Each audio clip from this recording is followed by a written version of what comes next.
Today's guest is a comedian. He's a political commentator. He's a podcaster. You may know him from his shows Part of the Problem and Legion of Skanks. I caught up with him last time about a year ago, so I'm grateful for his return. Today's guest is Dave Smith.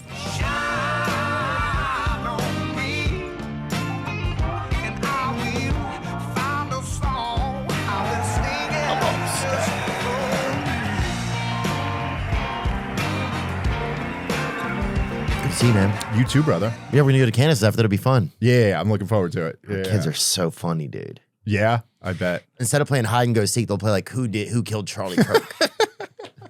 So that's the craziest thing about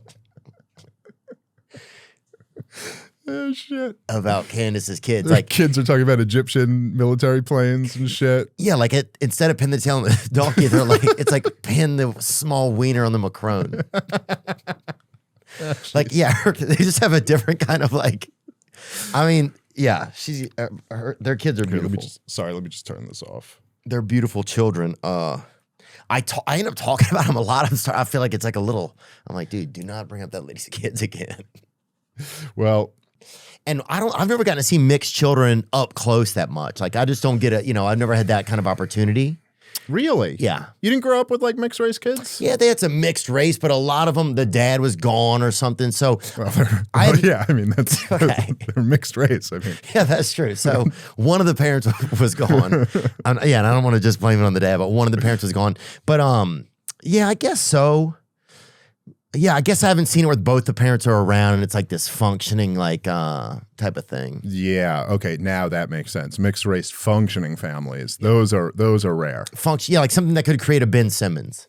Yeah, that's true. I didn't see too much of that. Weirdly, I knew. Now that I'm thinking about it, I knew black kids who had a full family together, but all the mixed race kids that I'm thinking of didn't have dads. Well, I think it's when we were kids, it was probably I don't know if people were super geeked in some areas on like racial, like Sure. biracial parents living together or interracial relationships. I remember we had a bus driver, this fella Milford was his name, and he'd done a lot of things wrong and shouldn't have been driving children. And anyway, he would end up knocking up the lady that swept his bus out.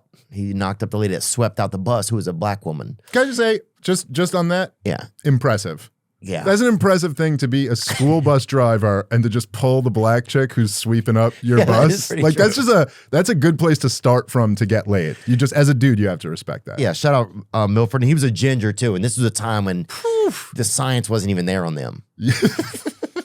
There was and a black chick to like go back to her black friends and tell them she just fucked a ginger school bus driver. Like that's crazy.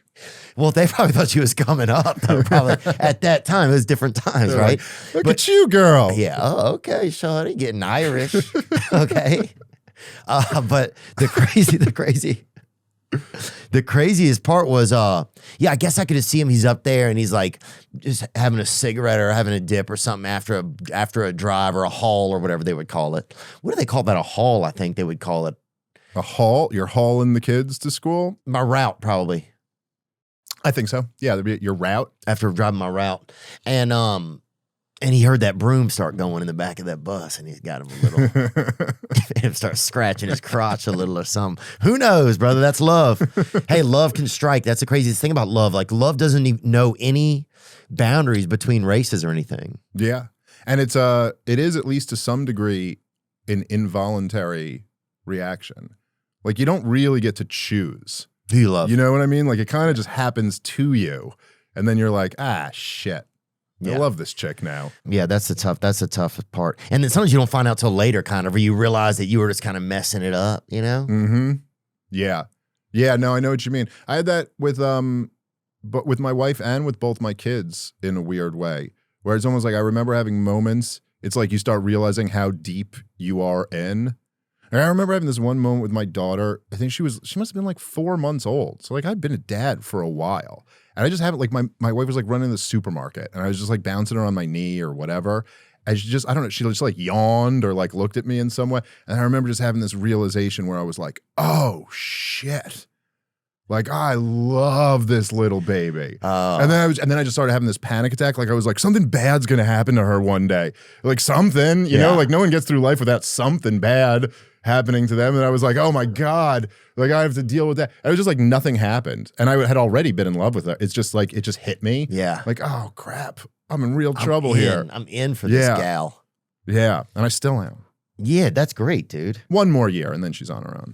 But I'm still in. Yeah, I guess that is a father-daughter love different than a father-son love? Do you have each gender child? I got one of each. And yes, it's different. It is.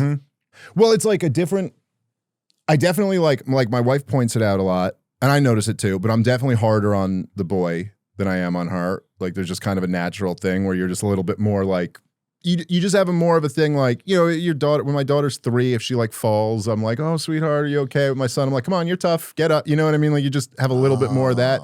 And I definitely have more of like, I feel like more of a pressure to be like a role model for my son that I don't feel for my daughter. That's your wife's job. Yeah. And also my wife's awesome. She's really sweet and smart and she's a great person. And so I always kind of felt like with my daughter, I was like, oh, well, she's already got an awesome role model, you know, and like my job is just like to love her and to provide and protect her and stuff.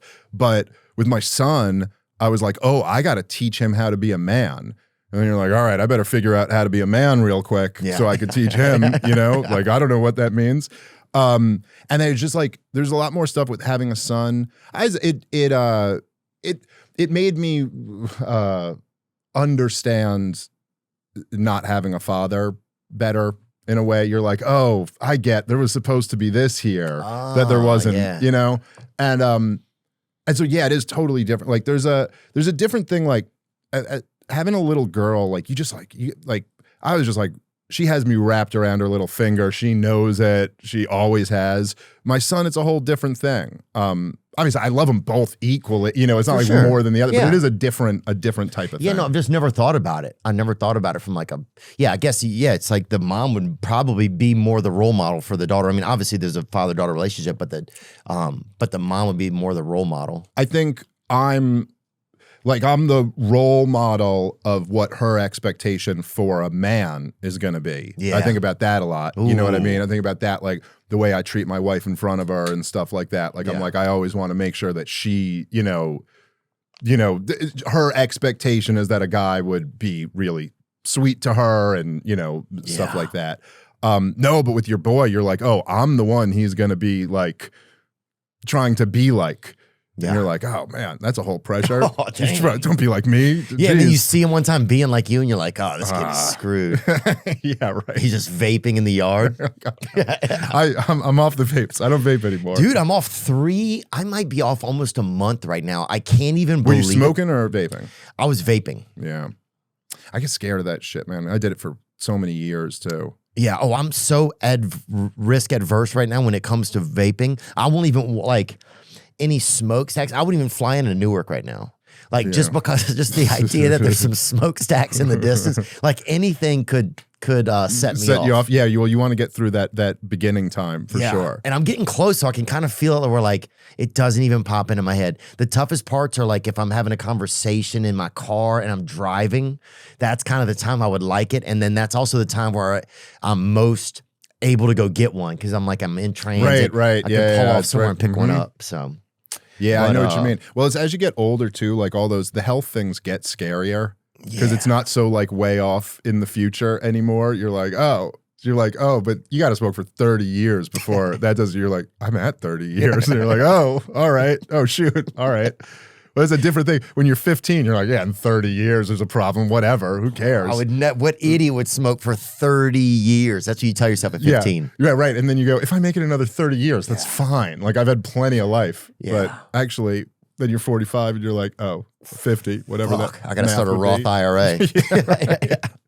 That's when it gets weird, dude. Everything's getting weird, man. Dave Smith, good to see you, bro. Yeah, dude. You too, man. Thanks for having me. Yeah, we met up around this time last year. Yeah, that's right. Yeah. It's funny that we set this up like really quickly and they snuck in a regime change war in between when you said it's 48 hours we planned this, and they fit a whole regime change in that 48 hours. Well, it's good to know that they're making them faster. Here we are. And it's happened, man. The crazy, they had that, the photo came out of Maduro and his wife. I guess they picked him up. Well, the U.S. plans to run Venezuela and tap its oil reserves, Trump says, after operation to oust Maduro. What were the actual hours after an audacious military operation that plucked leader Nicolas Maduro from power and removed him from the country? President Donald Trump said Saturday the United States would run Venezuela, at least temporarily, and tap its vast oil reserves to sell to other nations. Well, at least they're being honest about that part. Yeah, it makes you wonder kind of what's going on. What were the exact attacks that happened? Does it say? Like, did we go kill a bunch of people? Yeah, we definitely killed some people. There were a bunch of attacks, and then there was like an elite team that went and got, that was able to kidnap Maduro. And I know, so Mike Lee, the senator, posted on Twitter that he had spoke to Marco Rubio, and that Marco Rubio had said something like the other attacks were like in service of the mission to get Maduro. So like, I don't know what the, taking out their defenses or something like that. But so, I mean, I don't know even where to start here, right? But so there's a lot. There's been, obviously, for months now, there's been like they've been bombing the boats that they're claiming are drug boats, but they haven't really demonstrated that they are. It's kind of just taking their word for it. Right, and we don't know. You just see this video, you see this footage of like a black and white, and then like a zooming in of a night goggles explosion. And there was that whole controversial double tap strike where they came back to kill the survivors, which there was a big controversy about, because that's illegal under international law. You'd have to demonstrate that they were like still in the fight. And then there was, I guess, Pete Hegseth had said someone else made the decision, but then they claimed that they were still trying to get in the fight. It's all kind of sketchy. It's not exactly clear. Marco Rubio, who's the Secretary of State and also the National Security Advisor, and he's had that position for most of the last year. This has been his pet project for a while. He's really wanted to get rid of the Maduro regime in Venezuela. The drugs thing has always just been an obvious bullshit pretext. I mean, like there's no. That's what it feels like to me. Well, if you just look at the numbers, the Venezuela is responsible for like a tiny fraction of the drugs that come into America, and like almost none of the fentanyl. And if you really had a when people look at like the OD deaths, the fentanyl is really where the action is there, and that's all from Mexico. From parts made in China. Then even when like Donald Trump or Vivek Ramaswamy or some of these guys would have real tough language about the drug cartels on the campaign trail, it was always the Mexican drug cartels. Right. They were always saying that because they could at least point to that and say, look, that leads to fentanyl, which leads to all these overdoses. Now, those numbers have been going down and getting better, but I think some people, people I love, but some people have falsely like attributed that to the attacks on these boats off the coast of Venezuela, when really all that is that there's a secure border now. And so less of the stuff is getting in than was under Joe Biden. Oh, for sure. But so then cut to, what was it, last week, it got... well, I want to bring this up real quick. Sure. Go ahead. Venezuela is involved in trafficking cocaine, but current data shows it is responsible for only a small share of the drugs that actually end up in the U.S. market, especially compared with routes through Mexico and Central America. The U.S. government classifies Venezuela as a major drug transit country, mainly for Colombia cocaine moving towards the Caribbean, Central America. But even that would be more of a justification to deal with Colombia. Right. Than it would be 100%. Venezuela. A DEA fact sheet cited in 2025 reporting says 90% of cocaine reaching the U.S. is produced in Colombia and enters through Mexico, without even mentioning Venezuela as a primary corridor. Yeah, and there's some other reasons I want to go into too, why people think that what we're doing down there. But yeah, I just wanted to get some of the stats. Sure.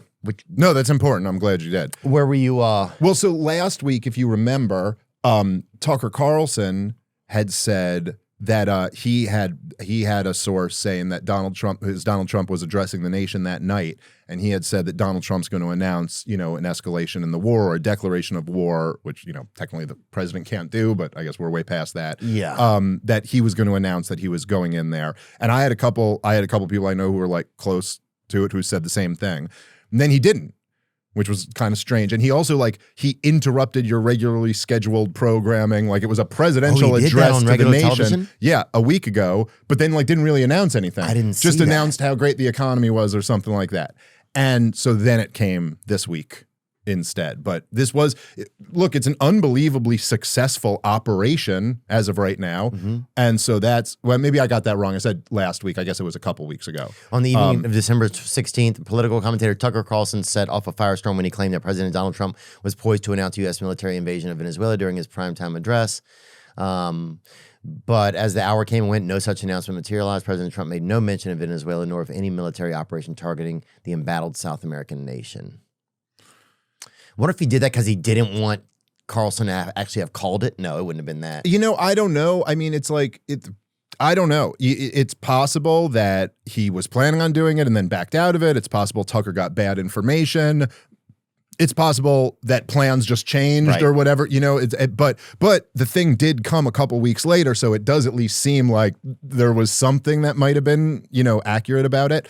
But look, I mean, I guess first and foremost, this really was an incredible success just in terms of a military operation. I was shocked. They got me too. Got it done, and then they checkmated. They took the king and queen. Dude, there's that's right. I mean, and okay, so this picture now. And now it looks like he's playing one of those games where those things drop and you have to catch them or whatever. Like Ilya Taporov would be real good at it. You're like, whoa, that's how he knocks people out like that. He's got crazy speed. Yeah.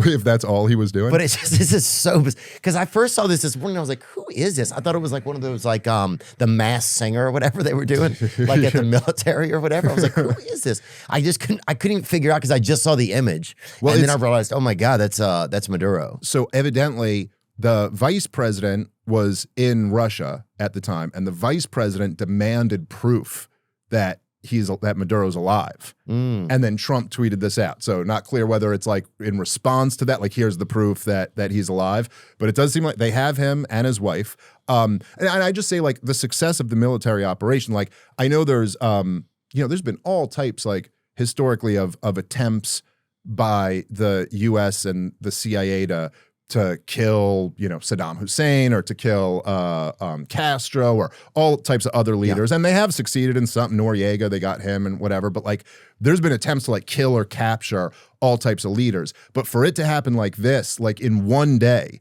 in one attack, go in and get him. I mean, we even in 2003, I think we were in Iraq for a couple months before we got Saddam Hussein, so they got him. Okay. But one of the things that's so fascinating is it's almost like the last 25 years don't exist. When you go on, I go on social media today and you just see all the war hawks all got their mission accomplished signs up. Right. They're all celebrating look, we got them, when really getting them, I mean, look, it's impressive they did it in one day without a lot of boots on the ground. We got a real badass military, if people haven't noticed, the most badass group of fighting men that have ever been assembled in human history. But we know we can kill these guys. We know we could kill Saddam Hussein. We know we could kill Muammar Gaddafi or Gaddafi or Bashar al-Assad. We could get him out of power. It's the question is what comes next? That's always the question. Right. And that's the question that DC has always gotten wrong, for 25 straight years. So to see them celebrating when there's not even... We have no idea what the hell is going to come next now. And it's not even a situation like Iraq or Afghanistan where we were militarily occupying the country. So it's a lot easier to direct who comes next when your troops are on there. We don't even have that right now. Trump just said... He's going to run it. He said, we're going to run it, and then we'll decide who to hand it off to. Well, that's fucking vague. I mean, all right. What? And since when? I listened with a force of over 100,000 troops, substantially more than that, over 200,000 at one point. I listened to for 20 straight years, every war hawk in this country lie through their fucking teeth about how capable this Afghan government that we had just built up there was. And how, no, I'm not saying Venezuela and Afghanistan are the exact same thing, but I'm just saying that was with a 20-year military occupation and all this backing and hundreds of billions of dollars of weapons. It fell apart in 2 days. Yeah. So the idea they were on the that monkey bars, remember all that shit? Oh yeah. Like They send that out. They were doing like those tire drills. Our guys lost to that. Yeah, dude, they were doing those like running through the tires, like get your knees up type of shit. Like they were like, huh? We fucking kind of nailed it there, didn't we? They had PE teachers over there, it was unbelievable. And so anyway, I guess they're just like the hubris of just being like, you know, like, look, I said people were kind of giving me shit. Some of the anti-war people actually were kind of giving me shit today because I posted something on Twitter where I was like, well, I hope this works well. But like, I hope it works out well. Like I would take it working out real well and then, okay, that doesn't look as good for the non-interventionist types like me. Like, see, this one worked. Well, okay, it's already done now. So like, I hope it works out. But to watch people celebrating as if it's a given that it's gonna work out. It's like, dude, so and by the way, we didn't, at least as of now, Donald Trump kind of like diminished the opposition leader and is at least floating out the idea that the vice president can like kind of maintain a transitional control. So we haven't in Venezuela. We haven't even overthrown the communists or anything like that yet. And the idea that so what exactly is being done? That's the biggest question, right? Because he was arrested on narco-terrorism. That's Delcy. And gun charges. And evidently U.S. gun control covers Venezuela now. There's a couple of theories of why we're even doing this, right? One of the reasons is because there's certain countries that are outside of like our kind of comfort grid, right? And there's certain countries that are outside of our banking system. Right? And Venezuela is one of those. And so, and they also control a lot of oil. Well, so in a weird way, like one of the things I like to do with these wars is like you can kind of peel away the excuses. So, you know, so when people you know, say, oh, we're fighting the war in Iraq to spread democracy or something like that. And then you could go, okay, so we're close allies with Saudi Arabia and the UAE and like all these other countries. But we have an issue about democracy. Sorry, that's bullshit. Because if it was, or then they'll say like, oh, we have to support Ukraine because of Vladimir Putin's human rights abuses. And you're like, wait, human rights abuses? But you sent $25 billion to Netanyahu in the last 2 years? Like, nah, I don't think human rights abuses is really the issue. And then even they'll say like, well, it's because they're socialists. And it's like, we've been arming the Kurds in Iraq and Syria for decades now. Also socialist. So like, nah, I actually don't think, so it's like, you kind of can peel away some of these bullshit excuses and then go, what's it really about? And I got my best guess on this is that two things I think play huge influence in this. Number one, Donald Trump, who always seems to just see a deal. And that's all, you know, like in his mind, he seems to think here's an opportunity. His military's telling him we can take this guy out and put our people in, and then I could get huge oil sales, and then I could turn around and say, look how good this economy is, and we win the midterm elections and whatever. He always has like, he sees. Yeah, I can sell Trump oil. I can sell like baby oil. Yeah, right. From Trump. So, I can sell, the new gold shoes. Like, remember when the gold shoes came out? Yeah, he looks at Gaza while the rest of us are all like crying for the baby who's being crushed to death by cement and screaming for his mother who can't come help him because there's no bulldozers in Gaza. We look at that and go, oh my God, the human tragedy. Donald Trump and Jared Kushner see beachfront property. Like that's like where their mind goes. They're like, God, that baby's ruining this bulldozer's opportunity. No one's going to want to relax with a Mai Tai with this crying baby. Dude, we got to get this baby out of here. See, so they're not like ethnically cleansing because they believe in greater Israel. They want to ethnically cleanse so that rich people can enjoy a sunset on the beach. There's just always got to be a better place to have a Mai Tai. Yeah, right. So anyway, but then the other thing, and I do think this is a real part of it, is that Marco Rubio is Cuban.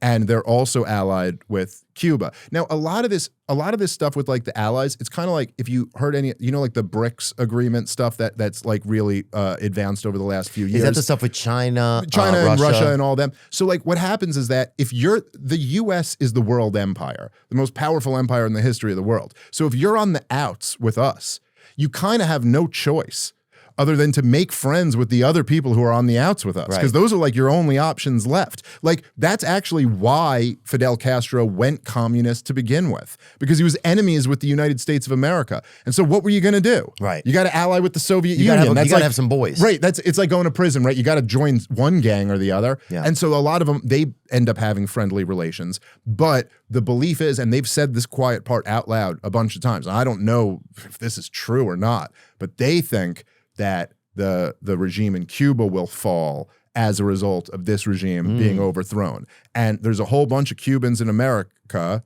Marco Rubio being one of them, who understandably really hate socialism in Cuba, but remember it as like a successful country before then, even though I think Rubio was actually ruined before the Castro. His family was like... Cuba was actually ruined, you mean? No. I think Marco Rubio, if I'm remembering this correctly, his family got kicked out by like the Batista regime, or they had some beef with them. But they would... But they want to overthrow the communists. Yeah, it's like I want to get done what my parents wanted to get done type of energy. Yeah, something like that. Yeah.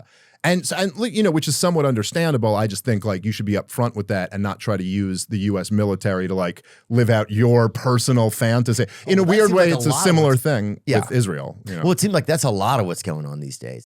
If I could go back in time regarding my finances, one thing I'd focus more on is savings.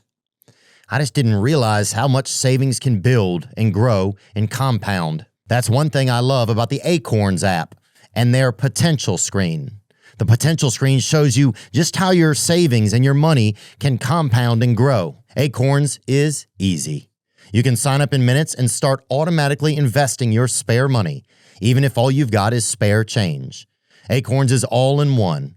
No more finance apps cluttering up your phone. With Acorns, you can invest, save, and give your money a chance to grow in one trusted place. Sign up now and join the over 14 million all-time customers who have already saved and invested over $27 billion with Acorns. Plus, Acorns will boost your new account with a $20 bonus investment. Offer available at acorns.com/Theo. That's acorns.com/Theo. Acorns.com/Theo to get your $20 bonus investment today.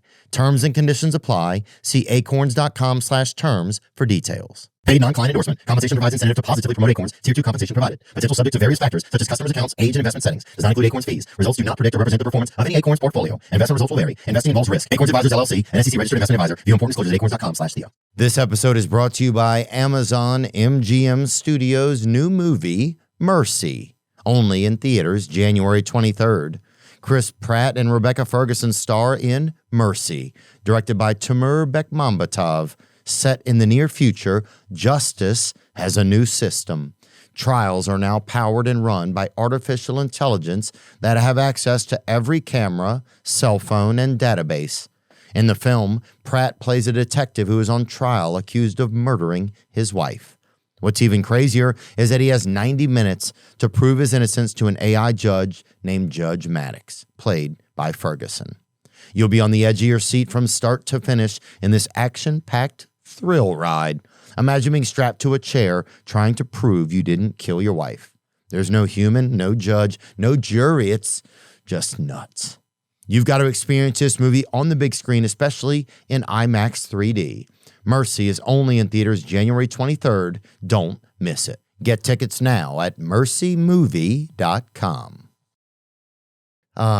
Yeah, it's like you kind of get Trump in there and he is a boss. You know what I'm saying? The dude is like you almost want to say merciless. I don't know if that's the word. Yeah. I mean, he's him. I mean, he's exactly, I don't even fucking know how to describe him, dude. But you know what I'm saying? Yeah. It's almost like I don't even know how to describe things. Well, he's like, a different kind of person, man, than almost anybody else, for good and for bad. One of the things you just said though was just about the Venezuela thing. There was another article, a guy was talking about a paper tiger, and it was kind of a challenge to the BRICS countries, like to that outside group. And first I want to get, what is a paper tiger? Hold on. Ask Perplexity, what is a paper tiger? Well, something that appears to be ferocious, but is really just like made of paper. Like the idea is that like, oh yeah, you present yourself as strong and powerful, but you're really weak. It's like a bluff. Yes. Yeah. Yeah, in foreign policy, a paper tiger is a state, alliance, or threat that looks militarily or politically powerful from the outside, but is actually weak, limited, or unwilling to act when challenged. I always love that, by the way, which is like, if they're a paper tiger, then why the hell we got to fight wars against them then? Like essentially, because this is what they always said about Russia. They'd say in one breath, John McCain would say, Russia is just a gas station with nukes. So they would go, all they are is this, they got some gas and they got some nukes, but they got no economy and they got this tiny GDP. And then in the next breath, all the hawks go, if we don't fund Ukraine, they're going to take over Poland and reconstitute the Soviet Union. You're like, well, I thought they were weak. Yeah. So like, which one is it? Are they taking over all of Europe or are they not? Because if they're weak, then maybe we don't really need to worry about them. Yeah, there's a lot of hypocrisy that goes on, I mean, it's constant. This guy had just an interesting take, I thought, just about this stuff, then we can get it out of our systems. The Venezuelan issue is both a crucial test of paper tiger quality on the part of all the great powers now, China, Russia, and the United States. China knows very well that the fentanyl excuse to stop the alleged fentanyl trade into the United States is used by Trump to mobilize for war against Venezuela, where China is the largest of them international investors. If China and Russia let the US make a regime change, just kill President Maduro and destroy the Venezuelan government and replace it with Mrs. Machado or something else, what's the credibility of the two of the three powers in BRICS to assist anyone, even themselves? That's the paper tiger aspect. If it's the case that neither China nor Russia can deter, nor BRICS, Brazil, India, and the others, Iran, can deter the United States from invading Venezuela and destroying its sovereign government. If they can't, then BRICS is a paper tiger too. Just kind of interesting. It is interesting. Just interesting, all the little things that could be a part of it, right? Because it does just seem kind of confusing. Like most people could not pick out where Venezuela is on a map, right? Yeah. Most of us had never even thought of Maduro or heard of him before, probably within the past month, right? Unless you I mean, he's had a very interesting stories, like coming up as a bus driver and being like a man of the people and everything, but then seemingly getting compromised and like overwhelmed by wealth and power over time. And then like a lot of his influences and stuff were very like socialist influencers and stuff like that. And so, but like also to your point, like imagine, when you're saying so many people couldn't have, picked Venezuela out on a map or something like that. I mean, if you just think, right, so I was here a year ago with you. How drastically different things are just a year ago. I mean, like a year ago, Donald Trump had his highest approval ratings that he's ever had. He was the greatest political comeback story in American history. Just something that was totally like, it was amazing the way he not only came back from like, say, where he was right after January 6th, when the question was whether he was going to go to jail and going through all the trials and getting shot, and then to not only come back and win the popular vote and win every swing state, but he won the culture. He won the youth. Yeah. It would have been like, it would have seemed impossible just a few years earlier. Black kids were calling him daddy. Literally, black kids. John Jones is doing the Trump dance at Madison Square Garden. I think we were both there that night. And just a crazy thing, right? And now, he's totally like divided his base. There's an infight in the Republic, all this stuff. But anyway, so a year ago, when people were so excited about Donald Trump coming in, you never met one Trump supporter in your life who went, now we're going to get regime change in Venezuela. Yeah. That's why I'm excited that Donald Trump's here. I mean, people wanted no new wars. They wanted the border secure. They wanted the economy turned around. They wanted inflation dealt with. Nothing. There was there was no demand from Trump's base.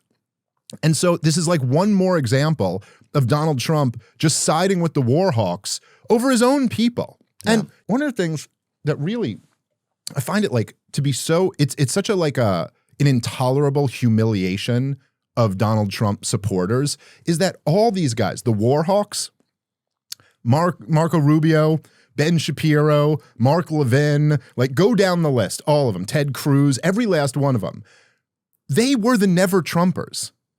Like, I don't know if maybe some people just weren't paying attention to politics as long as I've been. They were the never Trumpers. Anyone but Donald Trump. They ran a front page cover of National Review saying never Trump, anyone but Donald Trump, all of them. Ben Shapiro said on issues of, because it's a matter of principle, I will never vote for Donald Trump. He said he would hold his nose and allow Hillary Clinton to be elected president before he sent his, at the time, massive audience to support Donald Trump. And now Donald Trump turns around and makes little Marco his national security advisor. Remember how he embarrassed him on in the debates? Yep. And he called him Little Marco. He used to tear him apart. And you know what he used to say? Man, dude, I hope I'm getting this right. There was, I believe there's a tweet, you could probably find it, where Donald Trump said something like, Sheldon Adelson will be able to control Little Marco. And that's why you can't let him be president. And that's the guy, the lady's husband? Yeah, he died, but Miriam Adelson is still alive, and they're his biggest donors. They've given him like hundreds of $250 million. millions of dollars. Yeah. And that's, I don't even think that, like, if you counted the money for his first run, his second run, and the midterms, they're probably close to $1 billion that they've given. Look at this tweet right there. Sheldon Adelson is looking to give big dollars to Rubio because he feels he can mold him into his perfect little puppet. Wow. I agree, listen, he says. Okay, he agrees with that. Just to be clear, this is just a fact. This is 2015. Nobody has been molded into more of a puppet for the Adelsons than Donald Trump. And Donald Trump now, which I know you've probably seen a couple of it's so crazy. And I'm not saying this is the case. I don't think this is the case. But it almost seems like Donald Trump is like mocking them when he'll talk about how much they just care about Israel. Like he goes out of his way about who just cares about Miriam Adelson and Sheldon Adelson, that he'll go, they gave me a lot of money and they called me all the time and they always come by and they're always asking for something and it's always for Israel and I do it all. I give it all to it. Like, he's just openly telling you that look, Miriam Adelson is a Palestinian. Theo, she really was born before the creation of the state of Israel in what is today Israel. Am I right about this? What year? Born in 1945 you could say Israeli American, but there's no such thing as Israel in 1945. Israel wasn't created till 1948. She was born in Palestine. She was born in Tel Aviv, Mandatory Palestine. Mandatory Palestine, right. So anyway, so she's from there. Now, is this a new term, Mandatory Palestine? It was a term at the time. It was. It was a term at the time where they basically, like, they were like, we're not doing imperialism anymore. We're just doing mandates. It's mandates where we come in and run the country, and we'll take some of the resources too. Yeah. But it's just such an interesting term, Mandatory Palestine. Okay, so that's where she was born, though. And let me just say about him. So by land, she was Palestinian. Yes. So now he was born in America, but who, Sheldon? Yeah. Sheldon was born in America. Black or no? No, he's not black. Actually, Jewish fella. He is on record saying that his biggest regret in life is that he wore the American military uniform and not the IDF uniform. Really? So these are like Israel firsters, right? Openly, and Donald Trump says as much.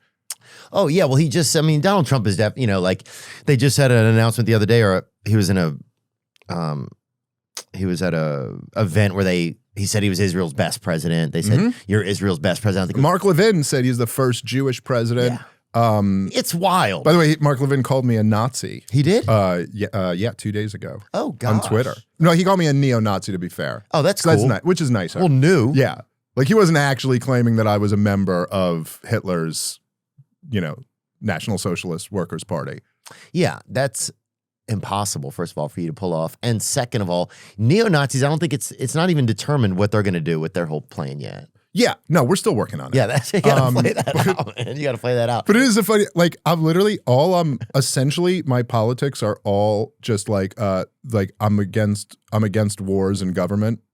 Like, I just want government to have less power and fight less wars. Yeah. Which is strikingly similar to Adolf Hitler, as everybody knows. That was what he was known for too. But that's the individual rights. That's the biggest weapon, though. I mean, even Tucker was talking about this. It's the biggest weapon of people like him, I guess, to just call you Hitler or to call you an anti-Semite. It's just like, I don't know. And it's a weapon that's kind of out of bullets a lot of times. You know? Yeah. We talked about that before, about how it's just been used so much. What is this part right here? And these people do like Israel. Hold on. And he loves Israel too. It's true. 2 seconds. Just 2 seconds. 6 years ago, I was up here, and I said, "This is our first Jewish president." It's true. Now he's the first Jewish president to serve two not consecutive presidencies. We thank you for everything. Like there's another one? No, well, he's saying like that he lost and then came back in, that he served 2 terms. But like you could have just said served 2 terms. Like Right. what was the, and also he is like, which is very weird to see done to Trump, but a lot of people are making it, he's kind of like big dogging him. Like he's like, you know, like kind of pulling him closer. It's all very bizarre, but yeah, That's it's a true. little condescending. Donald Trump is the most pro-Israel president in American history. There's no question about that. But the thing is that, like, what's omitted there is that actually all the other presidents were pro-Israel too. They would just have some demands on Israel. Like they would just go like, hey, could you just stop doing this? Right. Because this is a huge problem for us. Right. And then Israel wouldn't stop doing that. And then they would get annoyed at them. And then, so like, then there's lots of examples like this, like both George H.W. Bush and Barack Obama made a big thing out of asking him to stop building settlements on the West Bank. Could you just not do that? Because you're expanding these settlements, causing all these problems. The whole international, community is outraged by it. And then they just wouldn't stop. Yeah, that's one of the things that caused a lot of rifts over the years too, was just the taking over of Palestinians' homes. Like people walking in, and it was known. It's not a debated thing. Oh, it's on video. Yeah, there's tons of video of it. So it was walking in and taking over Native Palestinians' homes, just taking it over and kicking them out. And I think after 30 years of that, it just became too much for people over there. So, well, the one poll I saw was, they said it was before October 7th. They said, who do you sympathize with more, the Israelis or the Palestinians? And it was plus 48% pro-Israel. And then taken like a couple months ago, it was +1 for the Palestinians. So it was a 50-point collapse, right? So anyway, we had speculated, because Israel's in this situation where everybody's turning on them because they just committed a genocide in 4K and forced us to fund it, and we're all appalled by that. But at the same time, they have the most pro-Israel president in right now. So they could look at the writing on the wall and go, this is the best opportunity we have right now. And then a lot of us, and I said this on Rogan last time I was there, I go, they might move to annex the West Bank, like to formally just take the whole thing, because now's their best opportunity to do it. Now, Trump came out and said, kind of unprompted, it was in a Politico article, he said, someone asked him about that and said, what? And he goes, no, I will not let Israel annex the West Bank. And so they go, well, what are you going to do if they did annex the West Bank? And he actually said they would lose support from America if they annex the West Bank. And then— And when you say annex the West Bank, it just means take it over completely. just take it over and claim it as part of Israel, which, by the way, they've in effect already done, Right. but they haven't formally done it, okay? So now— this is the Politico piece. So then cut to a month later, J.D. Vance is in Israel, and the Knesset holds a vote over annexing the West Bank, and it passes. They intentionally— now this was like kind of a symbolic vote or whatever, but Donald Trump, who's been the most pro-Israel president, goes, I'll fund your genocide. I'll arm your genocide. I'll bomb Iran for you. I'll shoot down the Iranian missiles coming back at Israel in response. We'll bomb the Houthis for you. You bomb the negotiators of a deal I'm trying to make, and I'll still work with you. You'll still get funding. One request: just don't annex the West Bank. And they go, nope. And we're going to intentionally vote that way while your vice president is here, just to let you know that we run this shit and you don't. And that for all the billions you give us, we're still in charge. It's just too crazy, man. It's fucking gangster. It is gangster. You got to admit that. I mean, oh, dude, you have to also— there's like a gangster part of you that's like, fuck.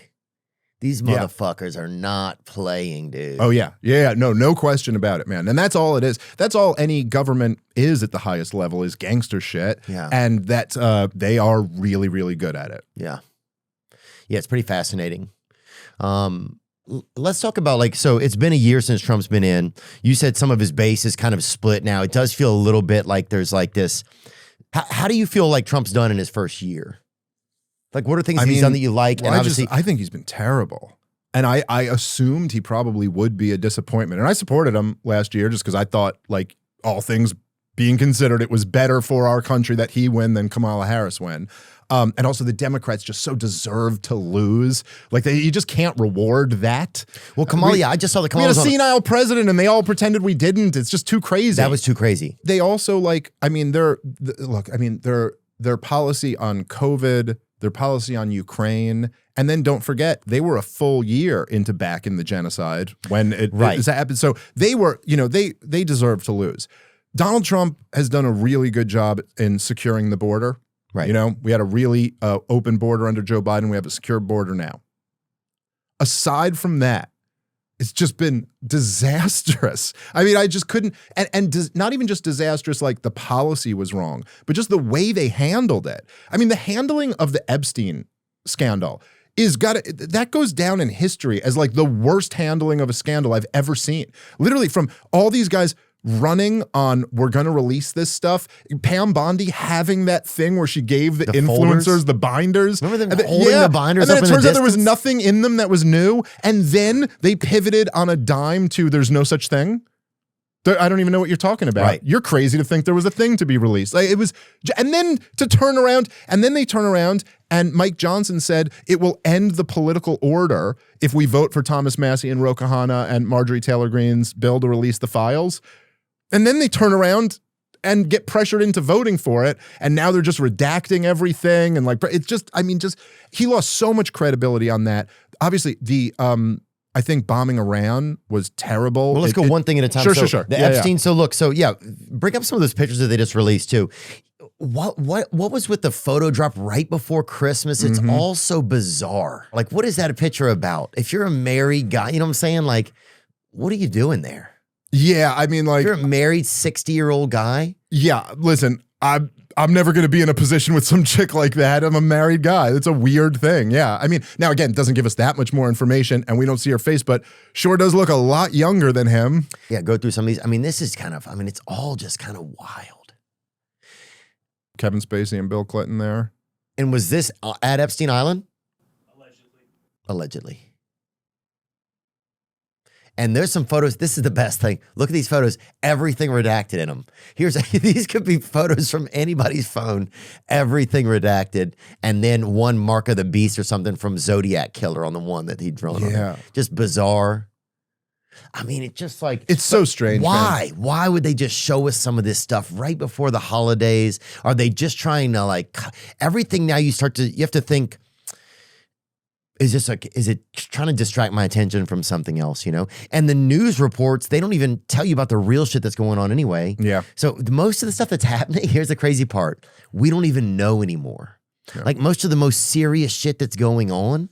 Yeah. We don't even have a clue. Well, I think part of the thing, look, the Epstein, the whole story is so, like, it's so dirty. It just stinks. I mean, you just look at it and you're like, dude, look, we know what we know, but knowing what we know, how could you possibly piece this together that it's not some huge scandal? Right. I mean, like already when you just go, okay, so there's a guy who was convicted of pedophilia or convicted of soliciting prostitution from an underage girl, then a decade after he's convicted, or at least 8 years after, he's still like in the most influential circles with all these, and then for national security reasons, you're telling me that this has to be hugely redacted? Like, what the hell? This just makes no sense. And his connections to Ehud Barak and Mossad now all being known, it's just too crazy. And Donald Trump, I mean, I think covering up the Epstein thing the way he has like profoundly hurt him in a way that isn't even measurable on polls. And like his poll numbers are lower than they were, and I'm sure that's a big part of it. But there is something where like, look, the fundamental animating spirit of Donald Trump's political existence, his central promise was drain the swamp. Yeah. Like the reason why people love Donald Trump is because everybody on some level knew that DC is just corrupt as shit and that they're screwing all the rest of us over and they face no consequences for it. And Facts. There's something about covering up the Epstein thing that it's like, oh, when it really came down to it, you didn't want to drain the swamp. Yeah. You wanted to protect them. And maybe because you're pretty close to it. You're a gator. Yeah. Oh, it's just so twisted. And one thing that Tucker Carlson said that was interesting to me, yeah, I mean, some of this stuff is just, I mean, weird writings from the Lolita books on these women's bodies. Very strange. I mean, that's really wild. Oh. Just bizarre. There's Noam Chomsky, legendary anti-war leftist. Steve Jobs. I'm sorry, not Steve Jobs. Bill Gates. I apologize for that, Steve. R.I.P. Yeah. Couple bow and arrows. But yeah, just bizarre that these would come out right before Christmas. It kind of like keeps your attention focusing on that. And also, it's like a drip. It's like a morphine drip. And delivered in a way that is more confusing than illuminating. You know what I mean? Delivered in a way where nobody's attempting to actually get information to you that you can even try. I mean, like, obviously, like, good journalists will be tearing through these documents. I think they said there's like 1.7 million more to come. The journalists will be tearing through these for years. But like, I think you just it's like watching Lost after a while. Well, also, I can't look, man. I know people get tribal about politics, and I know, like, there was a whole when I came out like a little over a year ago, and I said I was going to support Donald Trump in the election. I know the Trump people were like, "Yeah, Dave Smith's on board," and I always knew, I was like, "Listen, guys, you're going to be mad at me when he does something I don't like, and I'm back to criticizing him." But like, if we're just being fair about this, I can't not say this shit, dude. Kash Patel and Dan Bongino made millions of dollars, dude. Like, they made so much goddamn money. I mean, I don't know. Kash did a lot of big shows. Dan Bongino had a huge show. He made millions of dollars all day long talking about this Epstein scandal, how they were going to get to the bottom of it. He even said, Dan Bongino, I guess he's leaving now, but the deputy FBI director even said on Tim Pool's show that he had it on good authority that Jeffrey Epstein was connected to Middle Eastern intelligence. Now, which Middle Eastern intelligence do you think he was talking about? Epstein was surely working on the Saudi payroll or something like that. Like, yeah, okay. So like, they said this, they promised they were going to get to, and not just did jack shit, lied through their fucking teeth, told us there were no co-conspirators, there was no sex trafficking, that he killed himself. Like, hey, Kash Patel, Dan Bongino, you looked me in the eye, not to me, but to the American people, and said he killed himself. I've seen the proof. Why can't we see that proof? Yeah. I don't even know if Kash can look somebody in the eyes, first of all. Kash, you looked all of us in the eye simultaneously. It is funny when you start to look at Kash Patel, you're like, there's no way this was the guy. How did we ever think this was the guy? And Tim Dillon has totally kind of like, Tim Dillon has brought this guy's life down, but to a manageable level, to a realistic level. Like, yeah, those guys, it makes you realize that there's something above the FBI and the CIA that gives them what you're allowed to work from here. Yeah. That's right. It's like you sit at the kids' table at Thanksgiving. Yeah. And you play with these, you can do the drug charges and a little bit of this and that, but otherwise we're gonna handle the big shit. That's right. Or it's either that they never really got in control and there was a level of control above them, or that they were lying and that they sold out, or that they were compromised, but there's some answer to it. But there is something where like the credibility damage on all of them. Like just the amount of like street cred that Kash Patel had a year ago compared to now. And Trump too, I think. All of them.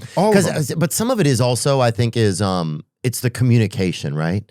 It's like, why not come and say, hey, I got in here. I'm not even allowed to see the things that I really want to see. Yeah. And I'm also not allowed to say the things that I really want to say. Yeah. Right? I think that's right. If you said that, or if you said, like, honestly, there's so many, this Epstein stuff has to go through so many hands before we can even put anything out to the public so that everybody can safely get their stuff redacted, that it's unbelievable. And the best we're ever going to get is this. Well, the other thing that because didn't he say that they had seen everything and there was nothing there? Yeah. Can you pull that up? I think he said which that is on also Rogan. Now they're saying there's 1.7 million documents. Like, did you go through all of those yourself? Like, are you confident? Yes, he did say that. You on and Dan Rogan. had a sleepover or whatever and just stayed up all night going through those? And you also just know, right? Like, it's like, if he had come on Rogan a year earlier, you know, he would have been saying a whole different thing about that. And so it's like, you got to at least explain to me, like, what changed from there to now? Because otherwise you leave us just speculating, like, I don't know, dude, either you're compromised or you got put in your place or you're just a liar and a fraud.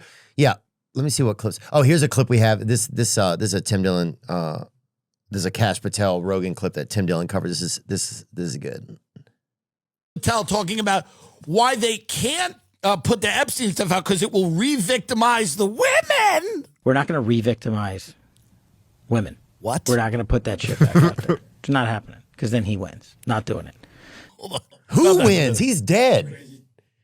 It's too ridiculous, man. I mean, look, the victim. If there was a video of some guy or gal committing felonies, But there is.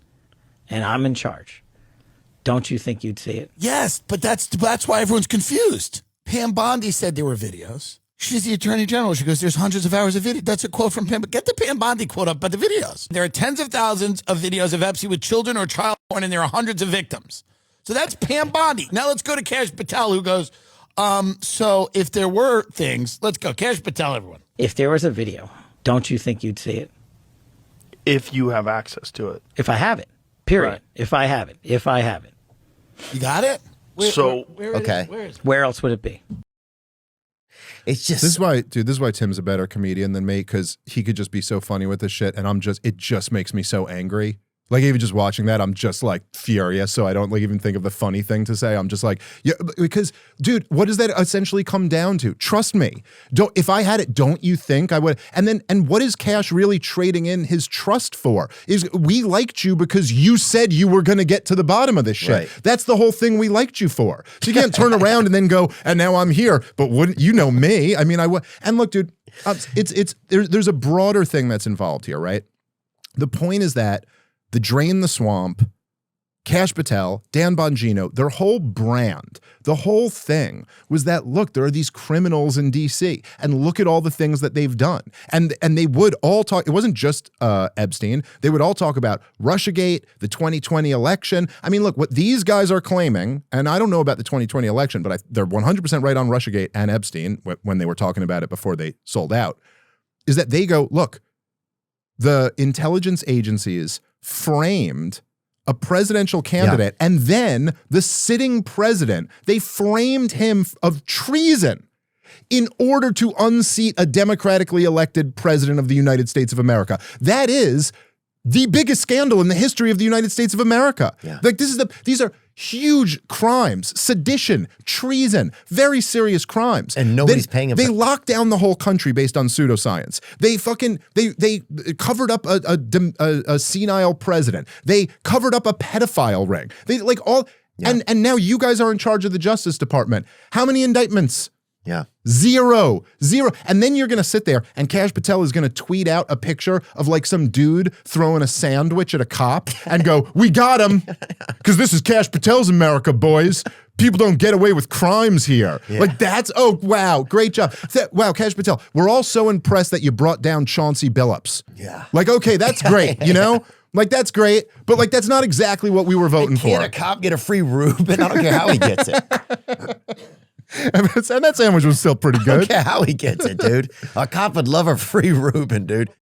It's the top of the year, and I find that to be a nice time for adding in something new, trying something different, for sure. It's the beginning, right? A new beginning. Because after all, there's no right time for your health. There's just now. And AG1 is the easiest and most impactful habit you can implement this year. Sustainable health is about consistency, not perfection. Simplify your nutrition with AG1. Multivitamin, pre- and probiotics, superfoods, and antioxidants in one scoop. AG1. That's the one. I've used it. Top of the morning. Bam, pour it in, swirl it up. Whoo, douse. I'm in. I'm full. I feel like I just got a garden in me right out of the gate. AG1 has over 50,000 verified 5-star reviews and comes with a 90-day money-back guarantee. Go to drinkag1.com/weekend to get their best offer. For a limited time only, get a free AG1 duffel bag and free AG1 welcome kit with your first subscription order, only while supplies last. That's drinkag1.com/weekend. drinkag1.com/weekend. This episode is sponsored by BetterHelp. In 2026, rather than chasing a new you, how can you let go of what's weighing you down instead and enjoy the current you just a little lighter? Signing up for therapy with BetterHelp can shine a light on what's been heavy and illuminate all the possibilities for the year ahead. It's a small act of courage that can yield big results. After all, we can't reach our goals without first making space for them. BetterHelp therapists work according to a strict code of conduct and are fully licensed in the U.S. With over 30,000 therapists, BetterHelp is one of the world's largest online therapy platforms. Having served over 5 million people globally, you can't step into a lighter version of yourself without leaving behind what's been weighing you down. Therapy can help you clear space. Sign up and get 10% off at betterhelp.com/Theo. That's betterhelp.com/THEO. betterhelp.com/Theo. Dude, and I got to say, another one who is somebody personally who I really like in the administration is Tulsi Gabbard, which we don't hear that much from her these days. But she came out and had a press conference several months ago where she announced, and this is a pretty big deal, like a lot goes on these days, Theo, but this is a pretty big deal. The director of national intelligence came out and said that she had found proof that Barack Obama committed, her words, treason, and that she had sent the proof over to the Justice Department. And I will say, reading through some of those documents that got released, it's a pretty big smoking gun. Really? Like, yeah, they basically had... Let me see this. U.S. Director of National Intelligence Tulsi Gabbard has released a previously classified report, which he says points to a treasonous conspiracy to undermine the results of the 2016 presidential election. It seems as though the Trump administration is willing to declassify anything and everything except the Epstein files, Democratic Senator Mark Warner said. But that doesn't have anything to do with this, right? Yeah, it's just a distraction, yeah. The report Gabbard declassified was prepared by Republicans on the House Intelligence Committee and is dated 18th of September 2020. These bizarre allegations are ridiculous and a weak attempt at a distraction, a spokesperson for Obama said. Huh. Well, one of the things that was revealed in the documents was that there was sorry, one thing. Sure. It was declassified on Wednesday, day after President Trump accused former President Barack Obama of leading an effort to falsely time to Russia and undermine his 2016 election campaign. Is that what the documents were about? Well, what the documents showed was that there was essentially a national security analysis. It was, what do they call it? The threat assessment analysis after the 2016 election, where the intelligence agencies had reached a consensus that there was no meaningful interference in the election. Of course, for Russiagate? So now, yes. Now, if you remember, the central claim of Russiagate was there were two aspects to it. One was that the Russians interfered in the election on behalf of Donald Trump. And number two, that Donald Trump was involved in the conspiracy to do so. That like Donald Trump and the Russians were working together to overthrow the election. Now, if true, that's the biggest story in American history, right? That the sitting president is a foreign spy. But what Tulsi, now it had been, the part about Donald Trump being involved in the conspiracy had been completely debunked. It was all based off the Steele dossier. It was all lies. It was all Hillary Clinton op research, campaign bullshit that the CIA and the FBI jumped on. But what Tulsi Gabbard revealed was that they didn't even believe the first part of it. Wow. They didn't even believe that Russia interfered at the time. And so anyway, but the broader point to that is, so the director of national intelligence came out, said there's proof that Obama committed treason and that she sent it to the Justice Department. What happened? And that's the last we heard of that. Right. And like, well, what the hell? At some point, you got to come through on one of these things. Yeah. Yeah, that's it. There's never any explanation for a lot of stuff. There's never any real communication. The Russiagate thing was just like, obviously that was ridiculous. Remember, it was just that they were getting a lot of ads to on Facebook. And it was like 30 grand worth of ads. It was like nothing, dude. And Facebook was, I think they were, I don't want to say they were convicted, but they admitted to helping to influence the 2020. They admitted to helping influence Biden's campaign in 2020. Well, not only that, but Zuckerberg on Rogan's show, Rogan asked him about the Hunter Biden story. And he was like, yeah, well, we didn't censor it the way Twitter did, but we turned down the signal so no one could see it. And then he says, he offers this. Joe didn't like ask him. He just goes, well, you know, the FBI came and visited like a week before, and they said, be on the lookout for a big Russian dump. It's going to be Russian influence and Russian interference in the election again, which never happened the first time, but it was going to happen again. And so then he said that essentially he thought that was it. Yeah. So when it came, he was like, oh, the FBI told. So it's not just Facebook interfering. It's the government. It's the FBI interfering to put their thumb on a scale in an election, by the way, against the current commander-in-chief. Yeah. Like the current sitting U.S. president. It's even worse than like if they were interfering, which would still be really bad, to keep like the president's competition out. But they're insubordinate. They're interfering to unseat the guy who is the head of the executive branch. And it's right things now. like that led to also Trump getting reelected the second time, because it was like, oh, well, the system, whatever this dark system is that already feels dark and feels controlling, hates him so much that they must hate him because he's the guy that's going to help. He's the guy that's going to make things different. No, that's right. And there's and also because it was just like the I think when they went after him, when they weaponized the Justice Department to go after him, that played into that too. Like they just raided Mar-a-Lago. They're trying him for some bookkeeping issue in New York. I mean, none of this makes any sense at all. It's obviously just that like these shadowy forces don't want this guy in. And so that was a huge part of Trump's populist energy. Yeah. Yeah, it became like, well, yeah, if the Justice Department isn't fair to him, right?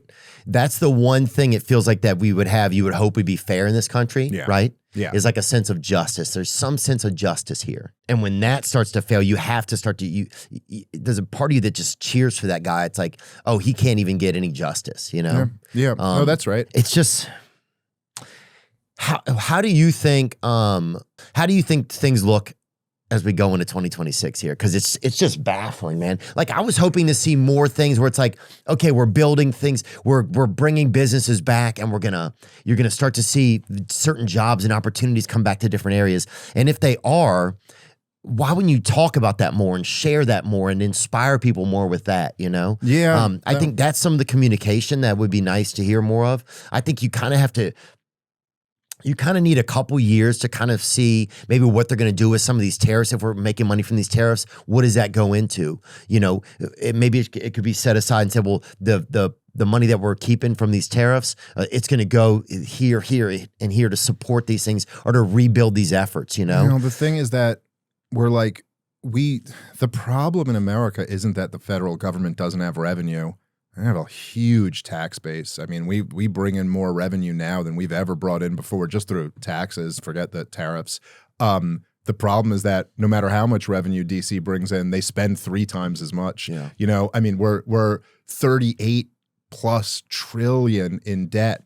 And you know, it fucking feels like a number a kid would say. Yeah. Well, but the crazy thing is, right, is that our government is so big that the 38 trillion isn't even nearly enough. I mean, it's like the 38 trillion is just what they racked up on the credit card. They were spending our tax revenue that whole time. So they spent tens of trillions of dollars of our tax revenue. And even that's not enough. They can't tax enough and they can't borrow enough. And so then they just print the money. Yeah. And this is really the central problem that everyone's living through today, is that if you could go look this up on like charts, but like between essentially from the financial collapse in 2008 to today. So like from, and George W. Bush had printed a ton of money too. But if you just look at like Bush, Obama, Trump, Biden, Trump again, we printed something like 1/3 of the money that's ever existed. Like the answer has just been always just keep printing money, keep flooding this. And now people are looking around and they're going, wait a minute.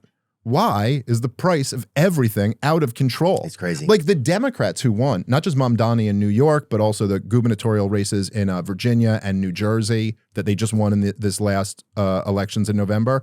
All of them ran on what they call now the unaffordability crisis.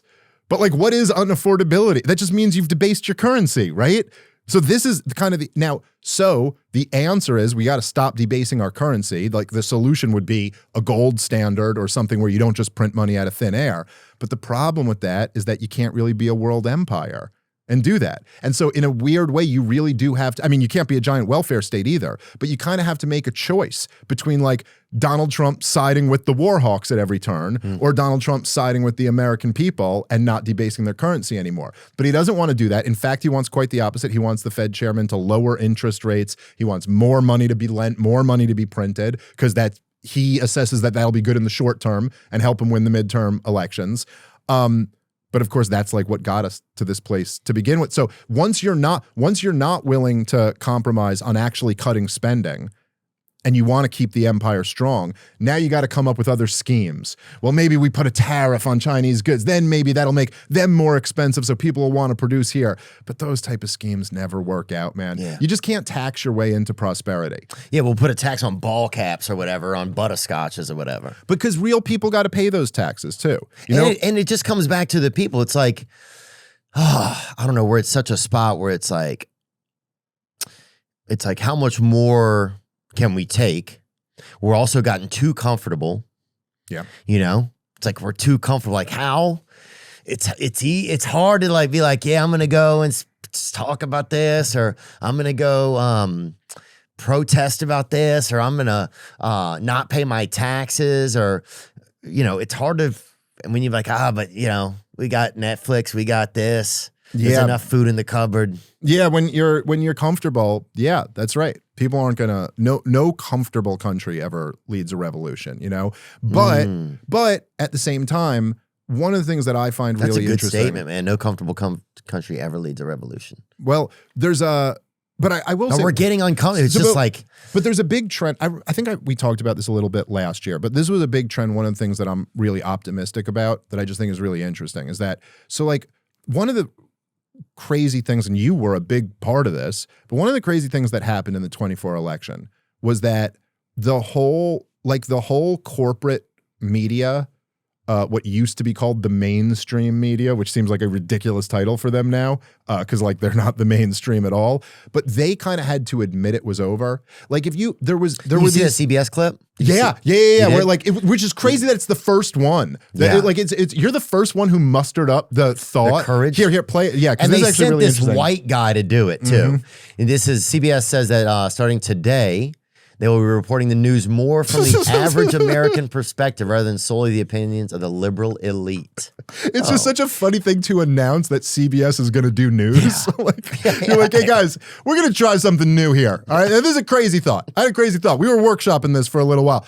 What if we reported the news and not through an angle that always protects, Goldman Sachs? Yeah. Maybe we'll do it through an angle that's like for you. Yeah. Is that crazy? Yeah. Let's hear it. A lot has changed since the first person sat in this chair, but for me, the biggest difference is people do not trust us like they used to. And it's not just us, it's all of legacy media. And I get it. I get it because I've been hearing about it from just about everybody for more than 20 years as I've traveled America on this assignment or that. My mom's neighbors in West Virginia, my own neighbors in New York City, thousands and thousands of conversations in between. Sometimes people want to talk to me about our coverage of NAFTA or the Iraq War. Other times it's all about Hillary Clinton's emails or Russiagate. Or more recently, COVID lockdowns, Hunter Biden's laptop, or the president's fitness. It's like, you mean when you ruined the country? Does that come up? Does it come up that you destroyed the greatest country in the history of the world? That you had people fighting about shit that you knew wasn't real, and never even an apology in any of that. Yeah. Dude, my neighbors and I didn't talk for like a year and a half because of the Russiagate shit. I was like, that's complete bullshit. I could just, immediately I knew when I saw it, like, none of this makes any sense. Russia's a bunch of fucking rusted out vehicles.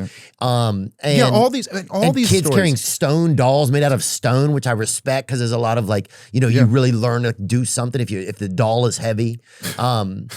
There's something about that I really respect. But this, I just knew it just seems so ridiculous. Yeah. Maybe 50 years ago, but not today. Well, right. And then just like, as he just casually mentions, like, or lockdowns. It's like, oh yeah. Like when they turned our country into a totalitarian state, remember they did that for a year plus? And you guys did what? Wait, you're sitting here, you're the journalist. You have this role as the media, and you always talk about how important this role is, right? And then They lock down the country. And you decided in that moment, here's what we'll do. We'll demonize anybody who's skeptical of this. We'll call you names. We'll shame Americans for demanding some degree of basic liberty during a crisis. And then, by the way, you know what happens as a result of that when you do it, which, by the way, there's been a ton of studies on this now. The lockdowns didn't even slow the spread of the goddamn virus. No. It wasn't even like there was a benefit that you got this cost in exchange for. It did nothing. The lockdown areas, the things spread just as badly as they did through non-lockdown areas. Mass compliance had nothing to do with anything.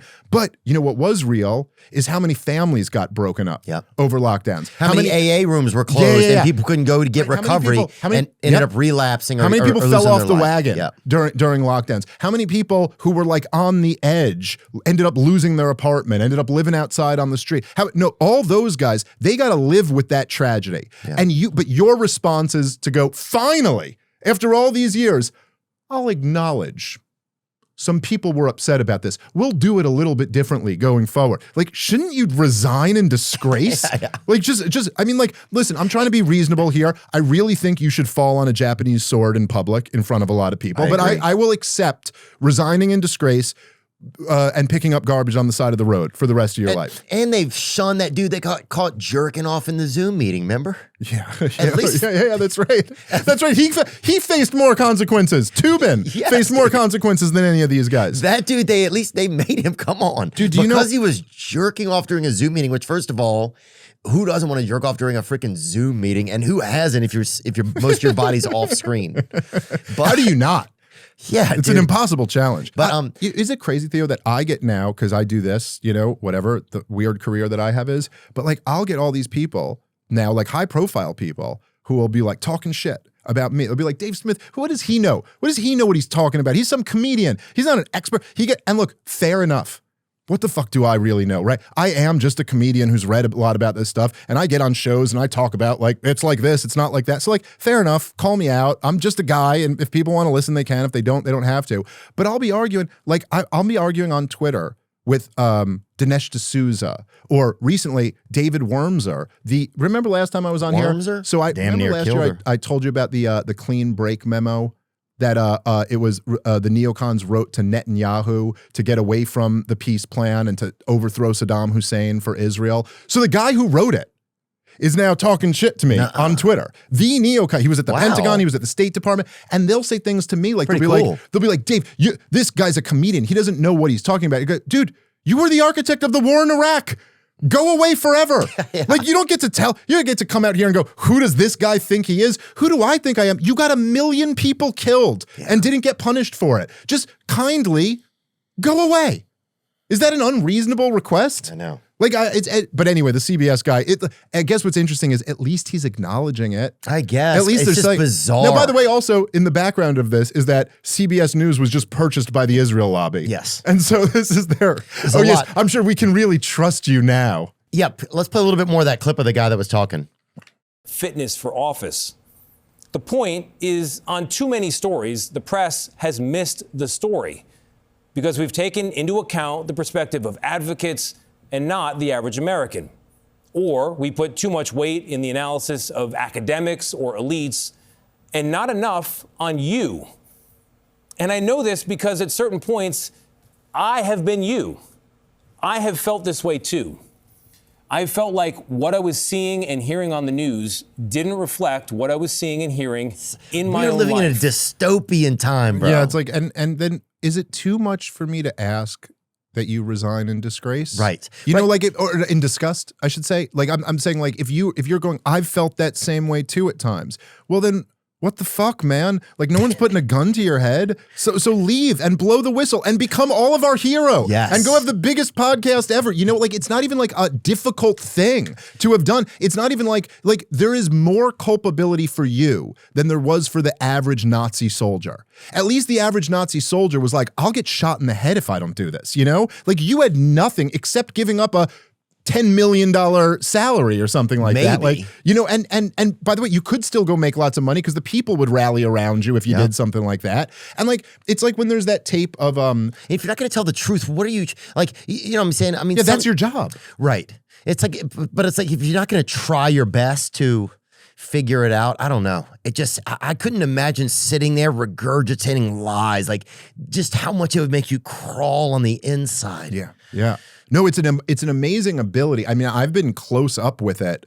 And it was one of the things when I debated Chris Cuomo, it was like one of the things that really was like, it was startling to see because how comfortable he was just lying, like lying through his teeth, a demonstrable lie. Like I would say, like there was one point in it, and the Patrick Bet-David production staff, always be grateful to them because man, they got my back that day and they had the clip. They pulled it up real quick, but he went, look, I don't think the guys at CNN should have mocked Joe Rogan for taking ivermectin. And I went, you did. Yeah. You mocked Joe Rogan for taking ivermectin. And he goes, no, I didn't. I go, yes, you did. I've seen it. I've watched you do it. And then he goes, no, I didn't. And then they pull up a clip of him going, Joe Rogan, ivermectin, horse dewormer. And the entire room, because it was a live show, the entire room goes, oh.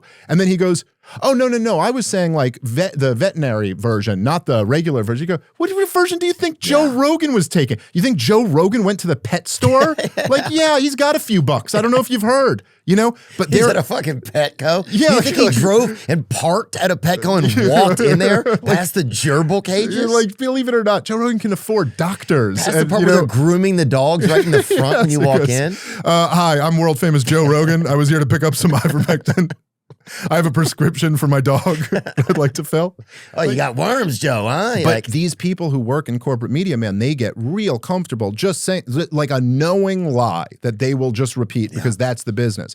But the thing that's interesting to me, and this is the last year, right, is that they admitted it. Because this was true 5 years ago, too. 5 years ago, 4 years ago, 3 years ago, Rogan had a much bigger audience than CNN had, but they would still pretend like he was the fringe and they were the mainstream media. Yes. But after Trump got reelected, they admitted it. They all said, we need our own Joe Rogan. And like they admitted that the podcasting is where it was. And part of that is because Trump very wisely, and I guess I've heard that it was his son who convinced him to do it, but he went on your show and Joe's show and Andrew's show and, like some of the other ones. Nelk Boys. Yeah, I don't know them, but like, yeah, they're huge, I've learned.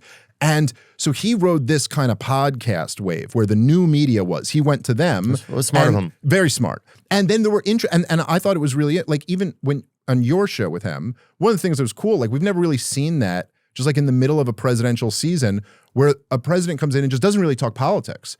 Talks about like his brother's struggle with alcoholism, and you're like, oh wow, we kind of get to see a candidate in a new way. Now, one of the things I think that's interesting about this now, what's happened over this last year, is that a lot of those guys, and I remember arguing about this with people at the time, but they were kind of like, oh, now the problem is that all these podcast bros are just Trump stands now and they're all gonna just support him no matter what. And I was like, no, I don't think so, dude. Like I don't think that's never been the thing. And so what's interesting is that this whole media environment, like if JD Vance wants to be president, like I'm not saying he has to come do your show, but he kind of has to come do your show. He kind of has to go do Rogan's show. He kind of has to like do, or at least he's turning down a big opportunity not to. And it will be known by people, I think, if you don't go do Joe's show, if you don't do, I'm trying to think of like Schultz's show, that you got to at least do some of them, or go sit with Tim Dillon. Yeah, that would be amazing. Well, because this will do huge numbers, right? And though that it will be that Joe's going to do his best job to be, he's going to do what he does best, which is he's the best to do it.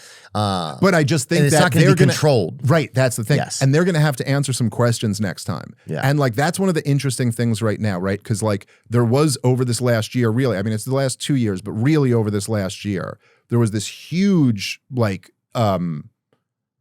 split in the right wing over Israel, obviously.